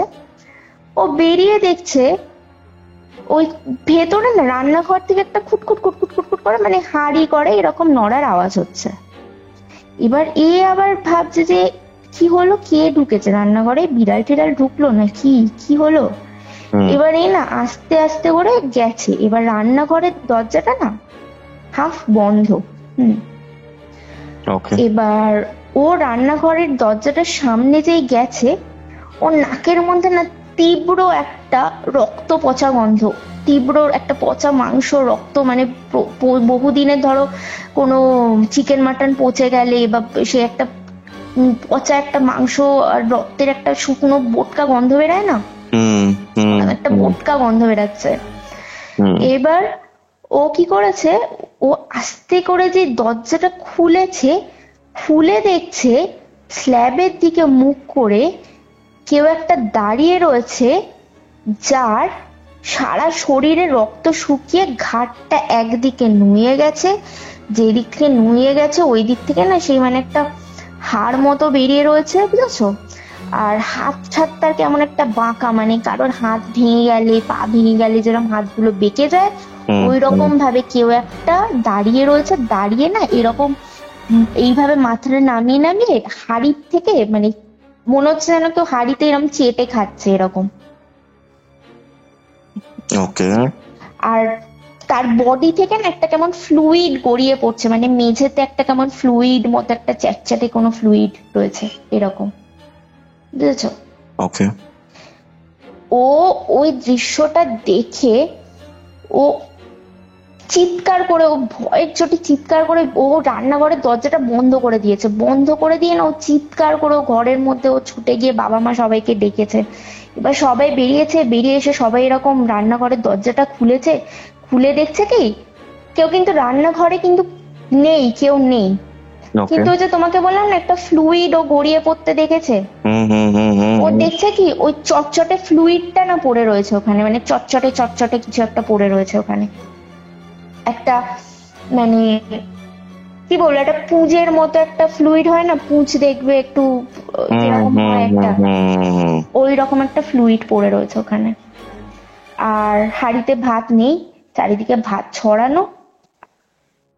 এই ওইটা দেখে তো মানে ওরা বুঝেই গেছে যে মানে নিশ্চয়ই মানে খুবই একটা কিছু হচ্ছে, ঘটনা, খারাপ ঘটনা। তো ওরা এবার আবার সেই ঠাকুরমশাইয়ের কাছে, মানে সেই দিনকে ওই ঘটনা ওই বৃষ্টির মধ্যে মাথায় ওই বৃষ্টি নিয়ে ঠাকুরমশাইয়ের কাছে গেছে, গিয়ে আবার ঠাকুরমশাইকে সব জানিয়েছে যে এরকম হচ্ছে, বাড়িতে আর থাকাই যাচ্ছে না। ঠাকুরমশাই বলছে কে মারা গেছে সেটা যতক্ষণ না জানতে পারবো আমি কিচ্ছু করতে পারবো না, মানে আমাকে তো জানতে হবে কার আত্মা, আমি তো সেই অনুযায়ী আমি তো করব। হ্যাঁ ঠিক আছে, তাও তোমরা যখন একবার বলছো আমি বাড়িতে গিয়ে দেখবো। কিন্তু আমার মনে হয় যতক্ষণ না বোঝা যাচ্ছে যে কে মারা গেছে এর কোনো প্রতিকার আমি করতে পারবো, এরকম বলছে ঠাকুরমশাই। বলছে ঠিক আছে, বৃষ্টিটা কমুক, আমি পরে যাব। আমি কালকের দিকে একবার যাব পারলে। এইবার সেই দিনকে রাত্রির বেলা আমার বান্ধবী বলছে যে আমার বান্ধবীর ঘরে এবার ওরা তো সবাই একটা ঘরেই শুতো, শ্বশুর শাশুড়ির ঘরে, এবার বান্ধবীর ঘরের দরজাটা বন্ধ। বলছে এবার না বান্ধবীর ঘরের দরজার ভেতর থেকে কে একটা পেটাচ্ছে আর সেই কান্নার আওয়াজ, মানে মনে হচ্ছে কি দরজার ভেতরে কেউ একটা ট্র্যাপড হয়ে গেছে। এবার তোমাকে আমি পরে বলবো কেন সব থেকে বেশি প্রবলেমটা আমার বান্ধবীর ঘরে হতো। তো মনে হচ্ছে না কেউ একটা ট্র্যাপ হয়ে গেছে, এরকম দরজাটা এরকম পিটাচ্ছে, এরকম দরজাটা কেউ ভেতর থেকে পেটাচ্ছে আর কাঁদছে, পেটাচ্ছে কাঁদছে। এবার ওরা তো আর কেউ ভয় দরজা খুলছে না, ওরা তো জানে যে কি হচ্ছে। এইবার তারপরে ওরকম যখন অনেক ওরকম হয়েছে, তারপরে যখন ওটা থেমে গেছে, তারপরে অনেক পরে ওরা কি করেছে, ওরা সবাই মিলে আস্তে করে দরজাটা খুলেছে দেখার জন্য ভেতরে কি। এবার খুলে দেখছে ওদের বিছানার উপর না ওই যে সে মাছের যে কাঁটাগুলো ছিল, যেটা আমি বললাম সেই ওই ডাল থেকে যেগুলো মানে পাওয়া যায়নি, সেই মাছের কাঁটা পুরো ওদের বিছানার মধ্যে ছড়ানো, পুরো বিছানা ওদের মাছের কাঁটা ছড়ানো। আর ওই যে সেই ফ্লুইডটার কথা বলছি, ওই সেম ফ্লুইড না ওর ঘরের মধ্যে পড়ে রয়েছে, ড্রপ ড্রপ ড্রপ ড্রপ। আর বিছানায় ওই মাছের কাঁটাগুলো পড়ে। তো ওরা না ওই সেই মানে তুমি সিরিয়াস তো এগুলো হয়েছে সবটা? হ্যাঁ ও তো আমাকে এগুলো বলেছে, মানে হয়েছে ওর সাথে হয়েছে এগুলো। ওকে ওকে, তারপর কি হলো? ধরো একটা সিগারেট ওটাই। আচ্ছা আচ্ছা, তারপর হ্যাঁ তারপরে মানে ওরা আর ওইগুলো কিচ্ছু হাত লাগায়নি, ওরা ওই মাছের কাটাও পরিষ্কার করেনি, ফ্লুইডও হাত লাগায়নি। এইবার ওরা সেই ঠাকুর মশাইকে, এবার পরের দিনকে সেই ঠাকুর মশাই এসেছে বাড়িতে। এবার ঠাকুর মশাই এসে উনি না বাড়িতে ঢুকতে চাইছে না, বলছেন না এই বাড়িতে আমি এই বাড়ির ভেতর পা দিতেই পারবো না, এই বাড়ির ভেতর মানে উনি বাড়ির বাইরে থেকে বুঝতে পারছে যে বাড়ির ভেতর কিছু একটা আছে। বলছে এই বাড়িতে অসম্ভব, এই বাড়ির ভেতর আমার পক্ষে সম্ভব নয়, আমি অন্য আরেকজনকে ডেকে আনবো, সে এই বাড়িতে আমি অন্য আরেকজনকে ডেকে আনবো, আমি তো ঢুকবোই না এই বাড়িতে। এই বাড়িতে আমি এখনো বলছি এই বাড়িতে প্রেত আছে। এবার তুমি হয়তো বুঝতে পারো মানে প্রেত ব্যাপারটা বোধ হয় মানে আত্মা এরকমই কিছু একটা হয়। তো উনি বারবার বলছে এই বাড়িতে প্রেত আছে, অতৃপ্ত প্রেত আছে এরকম, আমি ঢুকতে পারবো না। তো এবার সেই দিনকে ওই যে লোকাল থানা থেকে এদেরকে ফোন করেছে যে আপনারা একবার থানায় আসুন, মনে হয় আপনাদের ছেলের খোঁজ পাওয়া গেছে। এইবার এরা গেছে থানায়। এবার থানায় যেতে ওদেরকে বলছে থানাতে নাকি অরুণাচল প্রদেশের কোন একটা থানার থেকে ওদের থানায় মেল করেছে, একজনের আই কার্ড পাওয়া গেছে। একটা বডি থেকে একটা আই কার্ড পাওয়া গেছে, সেই আই কার্ডে সমস্ত ডিটেলস ছিল। সেই ডিটেলস থেকে বুঝতে পেরেছে যে যে ভিকটিম সে এই থানার আন্ডারের, এই জায়গার আন্ডারের। তো ওরা এইখানে মেল করেছে, এবার এই ডিটেলস এই মনোর ডিটেলস এর সাথে মিলে যাচ্ছে। মানে ওই মানে গাঁজা করে বলছে ওই মেজো ছেলে। হ্যাঁ হ্যাঁ, মেজো ছেলের সাথে মিলে যাচ্ছে। মানে তো ও মারা গেছিল অ্যাকচুয়ালি। শোনো বলছি, Okay. বলছি তোমাকে। তো মিলে যাচ্ছে, এবার বলছে আপনারা এবার ওরা বলছে কি হয়েছে, বলছে অরুণাচল প্রদেশে কদিন আগে একটা বাইকার্স গ্রুপ ওই বাইকে করে যাচ্ছিল, ওরা ওদের মধ্যে প্রথম 4-5টা বাইক খাদে পড়ে যায়, স্কিড করে খাদে পড়ে যায়। এবার সেই বডি নাকি মানে ওদের তুলতেই আরো 2-3 দিন লেগে গেছে, মানে বডি নাকি তোলার মানে ব্যবস্থা কোনো ওরা করতে পারছিল না, এত মানে ডিপ খাত, তো ওখানে লোক নামানো এই নামানো অনেক ব্যাপার একটা। তো ওই সমস্ত জোগাড় করতেই ওদের 2-3 দিন অরুণাচল প্রদেশের ওইখানে যে থানা, লোকাল থানার, ওখানকার লোকাল থানায় সময় লেগে গেছে। বলছে তারপরে ওই বডি যে পাওয়া গেছে, বলছে বডি রেকগনাইজ করা যাচ্ছে না একদম, মানে পড়েছে যে বডির কিচ্ছু নেই, মানে বডির মুখ চেহারা কিচ্ছু বোঝা যাচ্ছে না, এরকম অবস্থা, থেতলে গেছে বডি, এক্স্যাক্টলি থেতলে গেছে। খালি ওদের মধ্যে থেকে যে ওই বডিগুলো এবার সবাই ঘুরতে গেছে, আর আই কার্ড ক্যারি করছিল, বলছে সবার আই কার্ড দেখে দেখে যোগাযোগ করা হয়েছে থানায়। আই কার্ড দেখে বোঝা গেছে যে ওরা ওয়েস্ট বেঙ্গল কলকাতার বাসিন্দা। এবার বলছে সেই একটা এসেছে এইখানে, একটা বডির ডিটেলস এখানে এসেছে। এবার বলছে আপনাদের ইমিডিয়েট অরুণাচল প্রদেশে যেতে হবে। এবার এদের তো শুনে মাথায় বাজ, মানে কি করে হঠাৎ করে একটা বললে হয়, মানে ওদের তো কি, ওরা ভাবছে যে কি হয়ে গেল, ছেলে মারা গেছে, ছেলে মারা গেছে, মানে এরা তো কি করবে, দিশেহারা হয়ে গেছে। মানে মা তো কান্না কাটি, হ্যাঁ মানে মা বাবাও তখন ভেঙে পড়েছে, হাজার হোক যাই হোক ছেলে তো, মানে উনিও কান্নাকাটি, উনিও ভেঙে পড়েছে। হ্যাঁ উনি বলছে বাবা আমাকে ক্ষমা করে দে, আমার খুব ভুল হয়ে গেছে, হ্যাঁ তুই আমাকে ছেড়ে চলে গেলি এরকম, কিন্তু আর তখন আর ক্ষমা চেয়ে আর কি হবে, যাই হোক। তো তখন আমার এই বান্ধবীর হাজবেন্ড আর ওই ছোট ভাইটা দুজন মিলে সব সে গেছে অরুণাচল প্রদেশে, ওরা এই ফ্লাইটে করে, তারপর ফ্লাইট ধরে ওরা গেছে কোনো ভাবে যোগাযোগ করে। এবার এইসব করতে করতে আরো ওদের 1-2 দিন আরো সময় লেগে গেছে, ফ্লাইট বুকিং, যাওয়া সেই ব্যবস্থা করতে। তো ওইখানে গিয়ে বলছে মানে বডি যখন ওরা কি করেছে, মানে মর্গে রেখে দিয়েছে, মানে পুলিশের যে মর্গ থাকে ওখানে বডি রেখে দিয়েছে। বডি পোস্টমর্টম, বলছে পোস্টমর্টম এই বডি ঠিক করে করা যায়নি, বডির মানে এত খারাপ অবস্থা হয়ে গেছিল। তো ওই প্লাস্টিকে করে বডি সেই ওই মর্গের মধ্যে রেখে দিয়েছে। আর মানে বডি এত ডিকম্পোস্ট হয়ে গেছে, মানে বডি থেকে পচা গন্ধ, সেই বডির থেকে মানে চ্যাটচ্যাটে ফ্লুইড বেরাচ্ছে, মানে ভাবো না, এত থেতলানো বডি, তারপর ওই 3-4 দিন ওই খাদে ছিল, তারপরেও আরো 4-5 দিন কেটে গেছে, তারপরে এরাও আরো 2 দিন পরে বলছে যে বডি মানে, আর এই বডি যদি কেউ মানে ক্লেম করতে না আসতো তাহলে আমরা হয়তো 2-3 দিনের মধ্যে আমরাই পুড়িয়ে দিতাম, মানে এই বডি আর রাখা যাচ্ছে না এরকম। এবার মানে বডির এতটাই খারাপ অবস্থা, এতটাই দুর্গন্ধগ্রস্ত যে এমনি সাধারণত ইন্টারস্টেটে না বডি কি করে হয়, তোমার এয়ারে অনেক সময় লোকে কফিনে করে ভালো করে বডি প্যাক করে আনে কার্গোতে, কিন্তু ওর বডির এতই অবস্থা খারাপ যে ওকে এয়ারে অ্যালাউ করেনি, বলছে এই মানে এই বডি ইম্পসিবল, আমরা এই বডি নেব না। তখন এক ধরনের অ্যাম্বুলেন্স, মর্চুয়ারি অ্যাম্বুলেন্স বলে, বুঝেছো, ওরা হচ্ছে মর্চুয়ারি অ্যাম্বুলেন্স, বডি ট্রান্সপোর্ট করে। সেই মর্চুয়ারি অ্যাম্বুলেন্সে করে সেই বডি ওদের আনতে হয়েছে।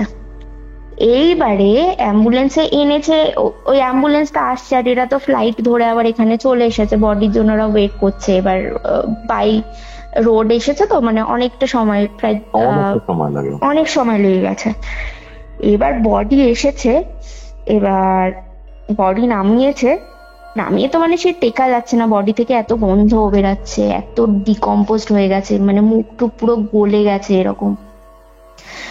মানে স্ট্রিক্ট অর্ডার দিয়ে দিয়েছিল পুলিশ থেকে যে ওই বডির প্লাস্টিকও খোলা যাবে না, মানে এত দুর্গন্ধ বডি। তো অ্যাম্বুলেন্সের যে ড্রাইভারটা আর ওর সাথে যে হেল্পার ছিল, ওরা বেরিয়ে না, ওরা হাত জোর করে বলছে দাদা আমরা এই মর্চুয়ারি অ্যাম্বুলেন্স চালানো ছেড়ে দেবো। তখন বলছে কেন, কি হয়েছে?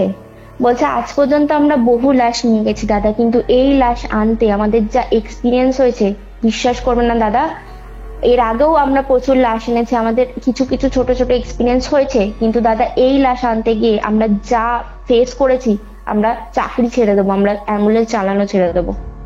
হ্যাঁ, বলছে কেন, কি হয়েছে? বলে দাদা মানে শুধু ওই অ্যাম্বুলেন্সের মধ্যে থেকে পিছন দিকে, ওরা তো সামনে আর বডি তো পেছনে রয়েছে অ্যাম্বুলেন্সের, বলছে দাদা শুধু ওখান থেকে কেউ ফুপিয়ে ফুপিয়ে কাঁদছে, আর ওই আর আমাদেরকে এরকম করে নক করছে, আর কেউ ফুপিয়ে ফুপিয়ে কাঁদছে, আর এরকম ভাবে কেউ অ্যাম্বুলেন্সের মানে ওরা ধরো বসে রয়েছে, ওরা তো ড্রাইভার সিটে বসে রয়েছে, তো এবার ওদের পেছন দিকের যে মানে গাড়ির যে পার্টটা হবে, মানে দেওয়াল মতো যেটা হবে ধরো, বলছে ওইখানে শুধু কেউ পেটাচ্ছে আর শুধু কান্নার আওয়াজ।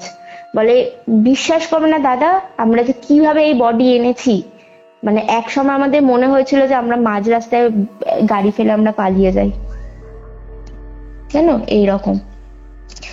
তারপরে ওই বডি তো এবার পোড়ানো হয়েছে, এবার তারপরে সৎকার টৎকার করা হয়েছে, করার পরে এবার শ্রাদ্ধ, এবার তখন তো ওরা বুঝতে পেরেছে যে কি হয়েছে, এবার তখন সে ঠাকুরমশাইকে বলেছে, বলছে ঠিক আছে আমি আরো একজনকে নিয়ে, আরো ঠাকুরমশাইকে নিয়ে যাব, হ্যাঁ ওর তো শ্রাদ্ধের কাজ যত তাড়াতাড়ি করা সম্ভব করতে হবে, কারণ হিসাব মতো শ্রাদ্ধের দিন এমনি পেরিয়ে গেছে। এক্স্যাক্টলি, একদম তাই, মানে এই ওই ইসেও তাই বলেছে, ঠাকুরমশাইও তাই বলেছে। ঠাকুরমশাই বলছে যে হিসাব মতন তো এই তোমাদের মানে এই বডির শ্রাদ্ধ এতদিন, ওর মৃত্যুদিন থেকে যদি আমি ধরি, এই বডির শ্রাদ্ধ এতদিন হয়ে যাওয়ার কথা।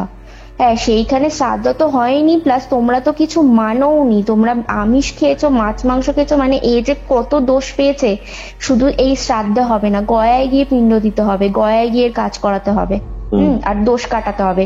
আর সব দোষ কিন্তু এখনো আমি কাটাতে পারবো না, কিছু দোষ বাৎসরিকের আগে কাটানো যাবে না, ঠিক আছে, এরকমও উনি বলেছেন। এইবার শ্রাদ্ধ তো মানে বলছে ইমিডিয়েটলি, মানে পোড়ানোর পর দিন শ্রাদ্ধ করতে হবে, কিন্তু এবার সবকিছু তো আয়োজন করতে একটা দিন সময় লাগে, এবার ওরা বলছে আমাদের একটা দিন সময়, দিন শ্রাদ্ধ করেছে, হ্যাঁ না মানে একটা দিন ওরা সময় নিয়েছে মাঝে, আচ্ছা বুঝেছো, উনি বলেছেন ইমিডিয়েট করতে, মানে হিসাব মতো মৃত্যুদিন থেকে শ্রাদ্ধ ধরলে এতদিনও শ্রাদ্ধ হয়ে যাওয়ার কথা, বুঝেছো। বলছে সেইখানে শ্রাদ্ধ হয়নি, হ্যাঁ কিন্তু যত তাড়াতাড়ি সম্ভব শ্রাদ্ধ করতে হবে, মানে শ্রাদ্ধের সময় পেরিয়ে গেছে। তো এরা বলেছে যে ঠিক আছে আমাদেরকে একটু সময় দিন, একটা দিন সময় দিন, আমাদের সবকিছু আমরা জোগাড়জান্তি করে তারপরে, বুঝেছো। এবার যেদিন পুড়িয়েছে তার পরের দিনের এটা ঘটনা। আমার বান্ধবী রাতে ওর ঘরে এবার শুয়েছে, ওর হাজবেন্ডের সাথে আমার বান্ধবী শুয়েছে, ওরা ভাবছে কি যে বডি পাওয়া হয়ে গেছে, বডি পোড়ানো হয়ে গেছে, এবার হয়তো আর সেরকম আর অসুবিধা হবে না, এবার ওরা একটু সাহস নিয়ে ওরা নিজেদের ঘরে শুতে গেছে। এবার আমার বান্ধবী বলছে ওর রাত্রিবেলা না এরকম ঘুমাচ্ছে, এবার ঘুমাতে ঘুমাতে না নাকে একটা কেমন একটা বিভৎস একটা পচা পচা পচা পচা গন্ধ। এবার ও বলছে বিশ্বাস কর, ওই যে বডি যে নামিয়েছিল না, সেই বডি থেকেও একটা এমন পচা গন্ধ বেরিয়েছে, আমাদের মানে সবার নাকে যেন সেই গন্ধ এমনিই লেগে রয়েছে বডি। এবার বলছে আমরা ঠিক করে মানে একটা নিরামিষ এই সেদ্ধ ভাত যেগুলো হবিষ সে সমস্ত তো হচ্ছে, তারপরে এবার বলছে যে এবার আমরা তো শুয়েছি, এবার হঠাৎ করে না নাকে সেই বিভৎস সেই পচা গন্ধটা না আরো যেন তীব্র হয়ে আমার নাকের মধ্যে মানে এমন ভাবে ঢুকেছে যে আমার না ঘুম ভেঙে গেছে। এবার ঘুম ভেঙে ও কি করেছে, বেড সাইড ল্যাম্প জ্বলছে ওদের, বেড সাইড ল্যাম্পে, এবার বেড সাইডের ল্যাম্পের আলোটা না কিছুটা ওই যে জানলার দিকে পড়েছে, আর ও জানলার দিকে না ওর পর্দা লাগানো আর লম্বা কার্টেন লাগানো, মানে ধরো জানলার যে লেন্থ তার থেকেও কার্টেনটা একটু বেশি ঝোলানো, বুঝেছো তো, এরকম লম্বা কার্টেন। এবার ও বলছে আমি না এরকম ঘুমের ঘরে এরকম দেখছি, আমি প্রথমেই আগে আলো থেকে আমার চোখটা গেছে হচ্ছে কার্টেনের নিচের দিকটা, বলছে আমি নিচের দিকটা তাকিয়ে দেখছি দুটো পা দেখতে পাচ্ছি, বলছে দুটো আমি পা দেখতে পাচ্ছি। এবার যে পাটা আমি দেখতে পেয়েছি না, আমি পাটা দেখে আমি আর সাহস পাচ্ছি না যে আমি উপরে তাকিয়ে দেখি, বলছে আমি পা দুটো দেখে আমি ভাবছি আমি যদি চোখটা উপরে কার্টেনে দেখে আমি যে কি দেখতে পাবো। এবার ও কি করেছে, ও না ওর হাজবেন্ড কিরকম খামচে ধরেছে, ধরে না ওর হাজবেন্ড এবার ওর হাজবেন্ড কিরকম খামচে ধরো আস্তে আস্তে এরকম করে ও চোখটা তুলে দেখছে কি যে একটা বিভৎস চেহারার কেউ এরকম পর্দার এরকম আড়াল থেকে না একটা মানে ওই সেই ঘাটটা এরকম করে এরকম বাঁকানো, ঠিক আছে, ওই পর্দার আড়াল থেকে না ওর দিকে এইভাবে তাকিয়ে রয়েছে, মানে ঘাড় ভাঙা কেউ উকি মারছে। উকি মারছে বলতে কি, ঘাটটা তো ভাঙা, এমনি তো ঘাটটা এক সাইডে হয়ে রয়েছে, এইভাবে না ওই পর্দাটা একটু সরিয়ে এরকম কে না এইভাবে ওর দিকে এইভাবে তাকিয়ে রয়েছে। এবার ও দেখে না তাড়াতাড়ি করে ও বলছে যে আমার গলা থেকে আওয়াজ বেরোচ্ছে, জানিস আমি না আমার হাজবেন্ডকে খামচাচ্ছি যে তাড়াতাড়ি ওঠে এরকম করে। এবার ওর হাজবেন্ড উঠেছে না, উঠে বলছে কি কি হলো খামচাচ্ছ কেন? এবার ও বলছে আমার গলা থেকে না কোনো আওয়াজ বেরোচ্ছে না। হ্যাঁ আমি ওটা দেখতে পাচ্ছি। এবার আমার হাজবেন্ডকে এরকম করে আমার হাজবেন্ডকে ডাকছি, আমার হাজবেন্ড তাকিয়ে দেখেছে, আমার হাজবেন্ডও না সেম বলছে, আমার হাজবেন্ড যে হঠাৎ করে এরকম দেখেছে আমার হাজবেন্ডও সেম জিনিস দেখতে পেয়েছে। এবার ও দেখতে পেয়ে ওর হাজবেন্ড চিৎকার করে উঠেছে, মানে ওর তো আমার বান্ধবীর তো গলার আওয়াজ বন্ধ হয়ে গেছে, কিন্তু ওর হাজবেন্ড যে দেখেছে ওর হাজবেন্ড এমনি করে চিৎকার করে উঠেছে যে মানে বাবা গো এরকম করে বাঁচাও, এরকম করে না চিৎকার করে উঠে তাড়াতাড়ি করে বড় লাইটটা যে জ্বালিয়েছে, বড় লাইটটা জ্বালিয়ে দেখছে যে কেউ নেই পর্দার আড়ালে কেউ নেই। ওকে, বাট পাটা দেখতে পেয়েছিল, পাটা দেখতে পেয়েছিল, সেটাও দেখতে পেয়েছিল। হ্যাঁ দুজনেই দেখতে পেয়েছে। প্রথমে আমার বান্ধবী তো দেখেছে, দেখে ওর হাজবেন্ডকেও ওরকম করে ডেকেছে। এবার ওর হাজবেন্ড যে ঘুরেছে না এমনি ঘুমের করে কাচের ছিল জানো, জানলাগুলো যে বললাম ফ্রস্টেড কাচের, কিন্তু ঠিক আছে ওই পোর্শনেও সেম কাঁচই ছিল তাই তো? হ্যাঁ ওই সেম জানলাই, ওই সেম জানলার ধারে, বুঝেছো? কিন্তু এটা কিন্তু জানলার বাইরে থেকে না, এটা ঘরের ভেতরে দেখতে পাচ্ছে, মানে জানলা রয়েছে, হ্যাঁ ওইভাবে দেখতে পেয়েছে।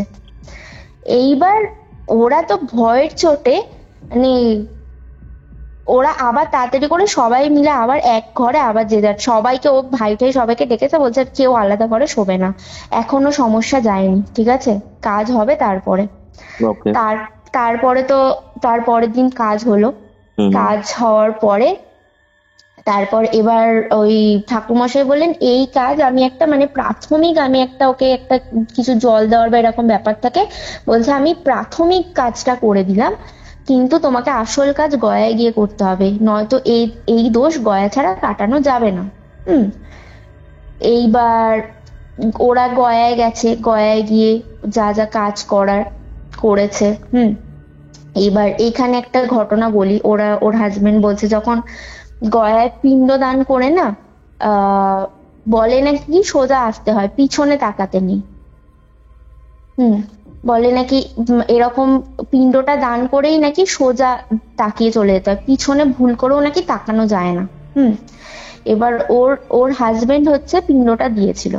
এবার ওর হাজবেন্ড পিণ্ডটা দিয়ে ওর হাজবেন্ড যখন এরকম করে যখন আসছে, তখন ওর হাজবেন্ড না পেছন থেকে সেই মানে ওর হাজবেন্ড ধরো এরকম করে উঠছে, তো ওর হাজবেন্ড না ঠিক বুঝতে পারলো যে ওর পাশ থেকে না কেউ একটা চলে গেল, আর যখনই গেল না সেই পচা গন্ধটা ওর হাজবেন্ডের নাকের মধ্যে এলো।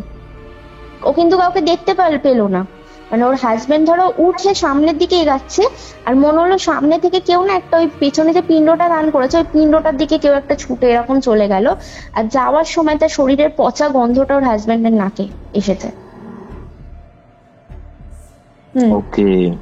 ওর হাজবেন্ড আর মানে যেহেতু ঠাকুরমশাই বলে দিয়েছিল পিছনে তাকাবেন না, ওর হাজবেন্ড আর তাকায়নি, কিন্তু এই একটা ঘটনা এনকাউন্টার হয়েছে।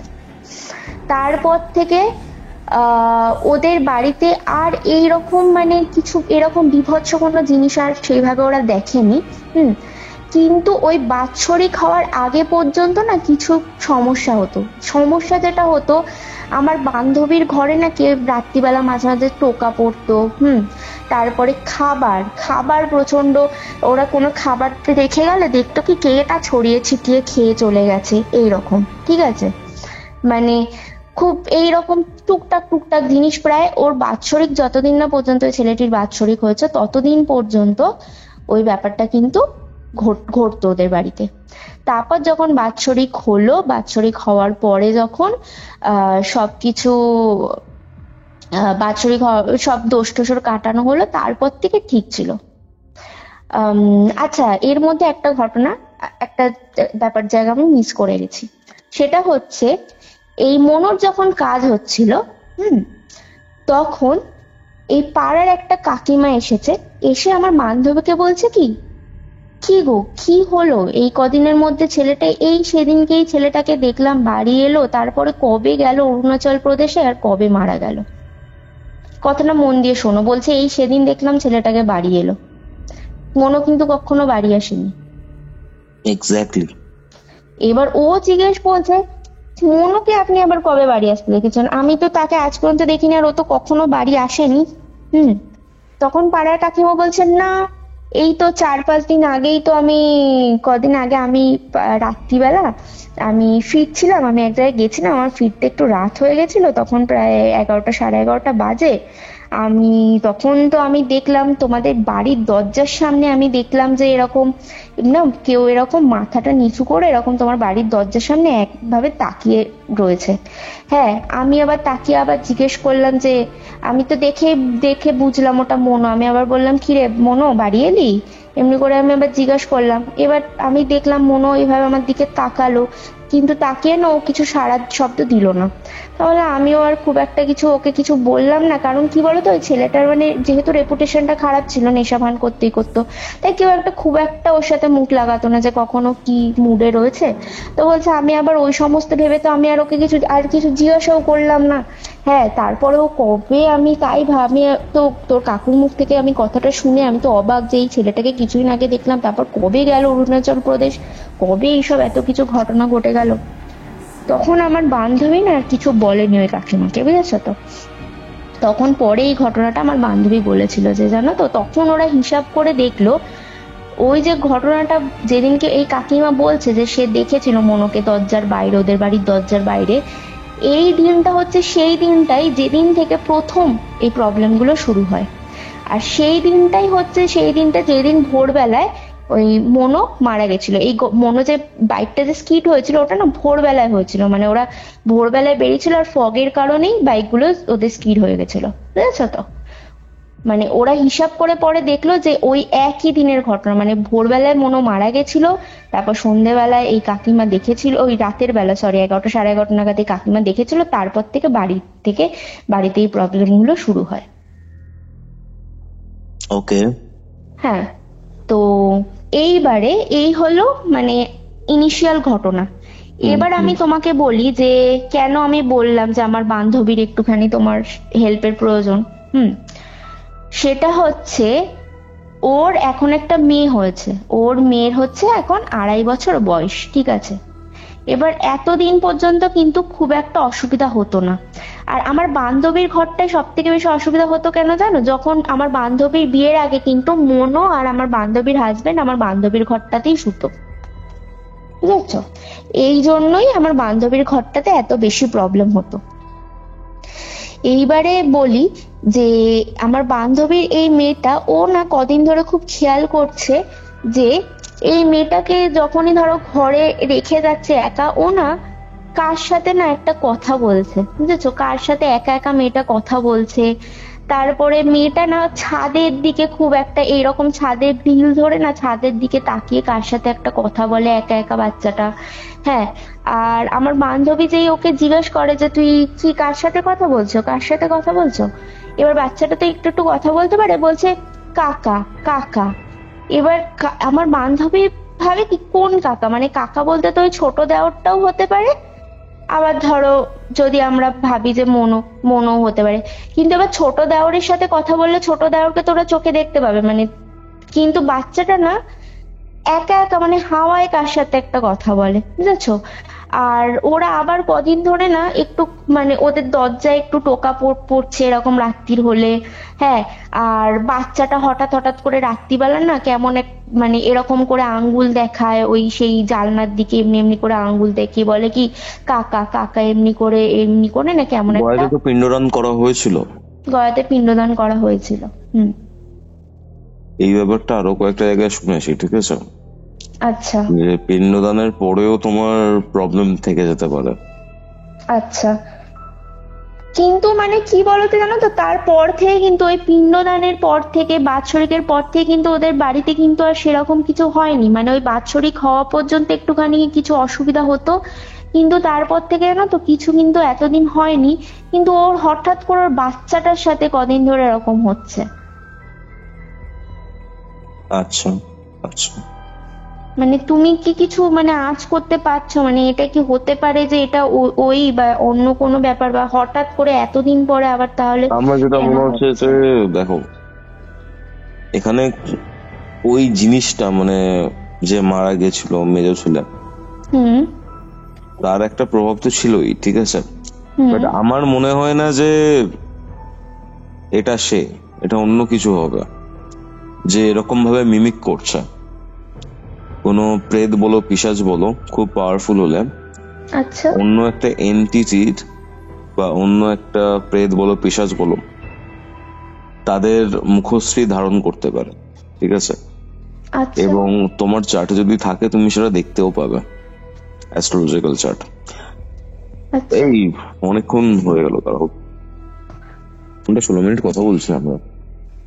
আহ, ঘটনাটা তোমার কি আমি খুব সময় নষ্ট করে দিলাম না নাকি? না না, একদমই না, একদমই না। তুমি তো ব্যস্ত থাকো। যাই হোক। শোনো, একটা কথা বললি, এই পুরো কলটা কিন্তু রেকর্ড হয়েছে, ঠিক আছে? আচ্ছা হ্যাঁ, অটো রেকর্ড থাকে তো। বলছি, এটা যদি কল রেকর্ডিং হিসেবে দিয়ে অসুবিধা হবে কোনো? না, আমার কোনো অসুবিধা হবে না। আমি আশা করি, মানে আগে যদি আমি জানতাম তাহলে হয়তো একটু গুছিয়ে বলার চেষ্টা করতাম আরো একটু। না মানে আমার মানে এখন মনে হচ্ছে ঘটনাটা অ্যাকচুয়ালি খুব ইন্টারেস্টিং ঘটনা, কিন্তু এটা দেওয়া আচ্ছা যেতে পারে। মানে তোমার ফ্রেন্ডের থেকে একবার কনসার্ন নিয়ে নিও যে ওর কোনো প্রবলেম হবে কিনা। এবার যদি সেরকম ব্যাপার হয় তাহলে আমরা এটা আপলোড করতে পারি। আর আরেকটা জিনিস যেটা বলছি সেটা হচ্ছে, ঠিক আছে, তোমার ফ্রেন্ডকে যোগাযোগ করতে বলো, ঠিক আছে? আচ্ছা। হ্যাঁ তারপরের পুরো বিষয়টা আমি দেখে নিচ্ছি। আচ্ছা ঠিক আছে, আমি ওকে বলবো যে তোমার যেটা যে নাম্বার যেটাতে ধরো আমিও তোমাকে যোগাযোগ করি সেইটাতেই আমি একবার ওকে বলবো যোগাযোগ করতে।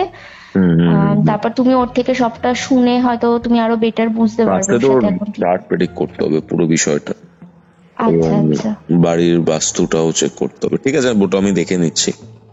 ওকে, আচ্ছা আচ্ছা এটা আপলোড করছি, ঠিক আছে? তুমি একবার কথা বলেন। আচ্ছা ঠিক আছে, আমি একবার ওকে জিজ্ঞেস করি, ওর যদি অসুবিধা না থাকে আমি মেসেজ করে দেবো তাহলে। ওকে, ঠিক আছে। Curiophyte presents Ghostly Call Recording, a horror audio documentary by Kaustav Kumar. এবার ভয় পাবে তুমিও। এটাই ছিল আজকের ঘটনা। কিউরিওফাইটে এরকম কেস স্টাডি কি আরও চান সেটা কমেন্ট করে জানান। এবং আজকের এই কেস স্টাডিটা শুনে কি মনে হলো আপনার সেটা আমাকে জানাবেন। আশা করছি কিউরিওফাইটের এরকম যে ক্যাজুয়াল কনভারসেশনসগুলো রয়েছে এগুলো আপনাদের ভালো লাগে। আজকের এই এপিসোডটা সবার সাথে ডেফিনেটলি শেয়ার করুন। অ্যান্ড আপনিও যদি আপনার লাইফে এরকম কোনো স্পিরিচুয়াল হেল্প চান বা কোনো ঘটনা শেয়ার করতে চান আমার সাথে, তাহলে যোগাযোগ করুন আমাদের অফিসিয়াল হোয়াটসঅ্যাপ নাম্বারে, যেটি হচ্ছে 6290675195। দেখা হচ্ছে পরবর্তী এপিসোডে, যেটি আসছে বৃহস্পতিবার দিন দুপুর ঠিক 3টের সময়। ততক্ষণ অবধি কিউরিওফাইটের এরকম আরও 2টি এপিসোড দেখতে আপনার মোবাইল স্ক্রিনে আসা ডান দিকের অথবা বাঁ দিকের বক্সে ক্লিক করুন।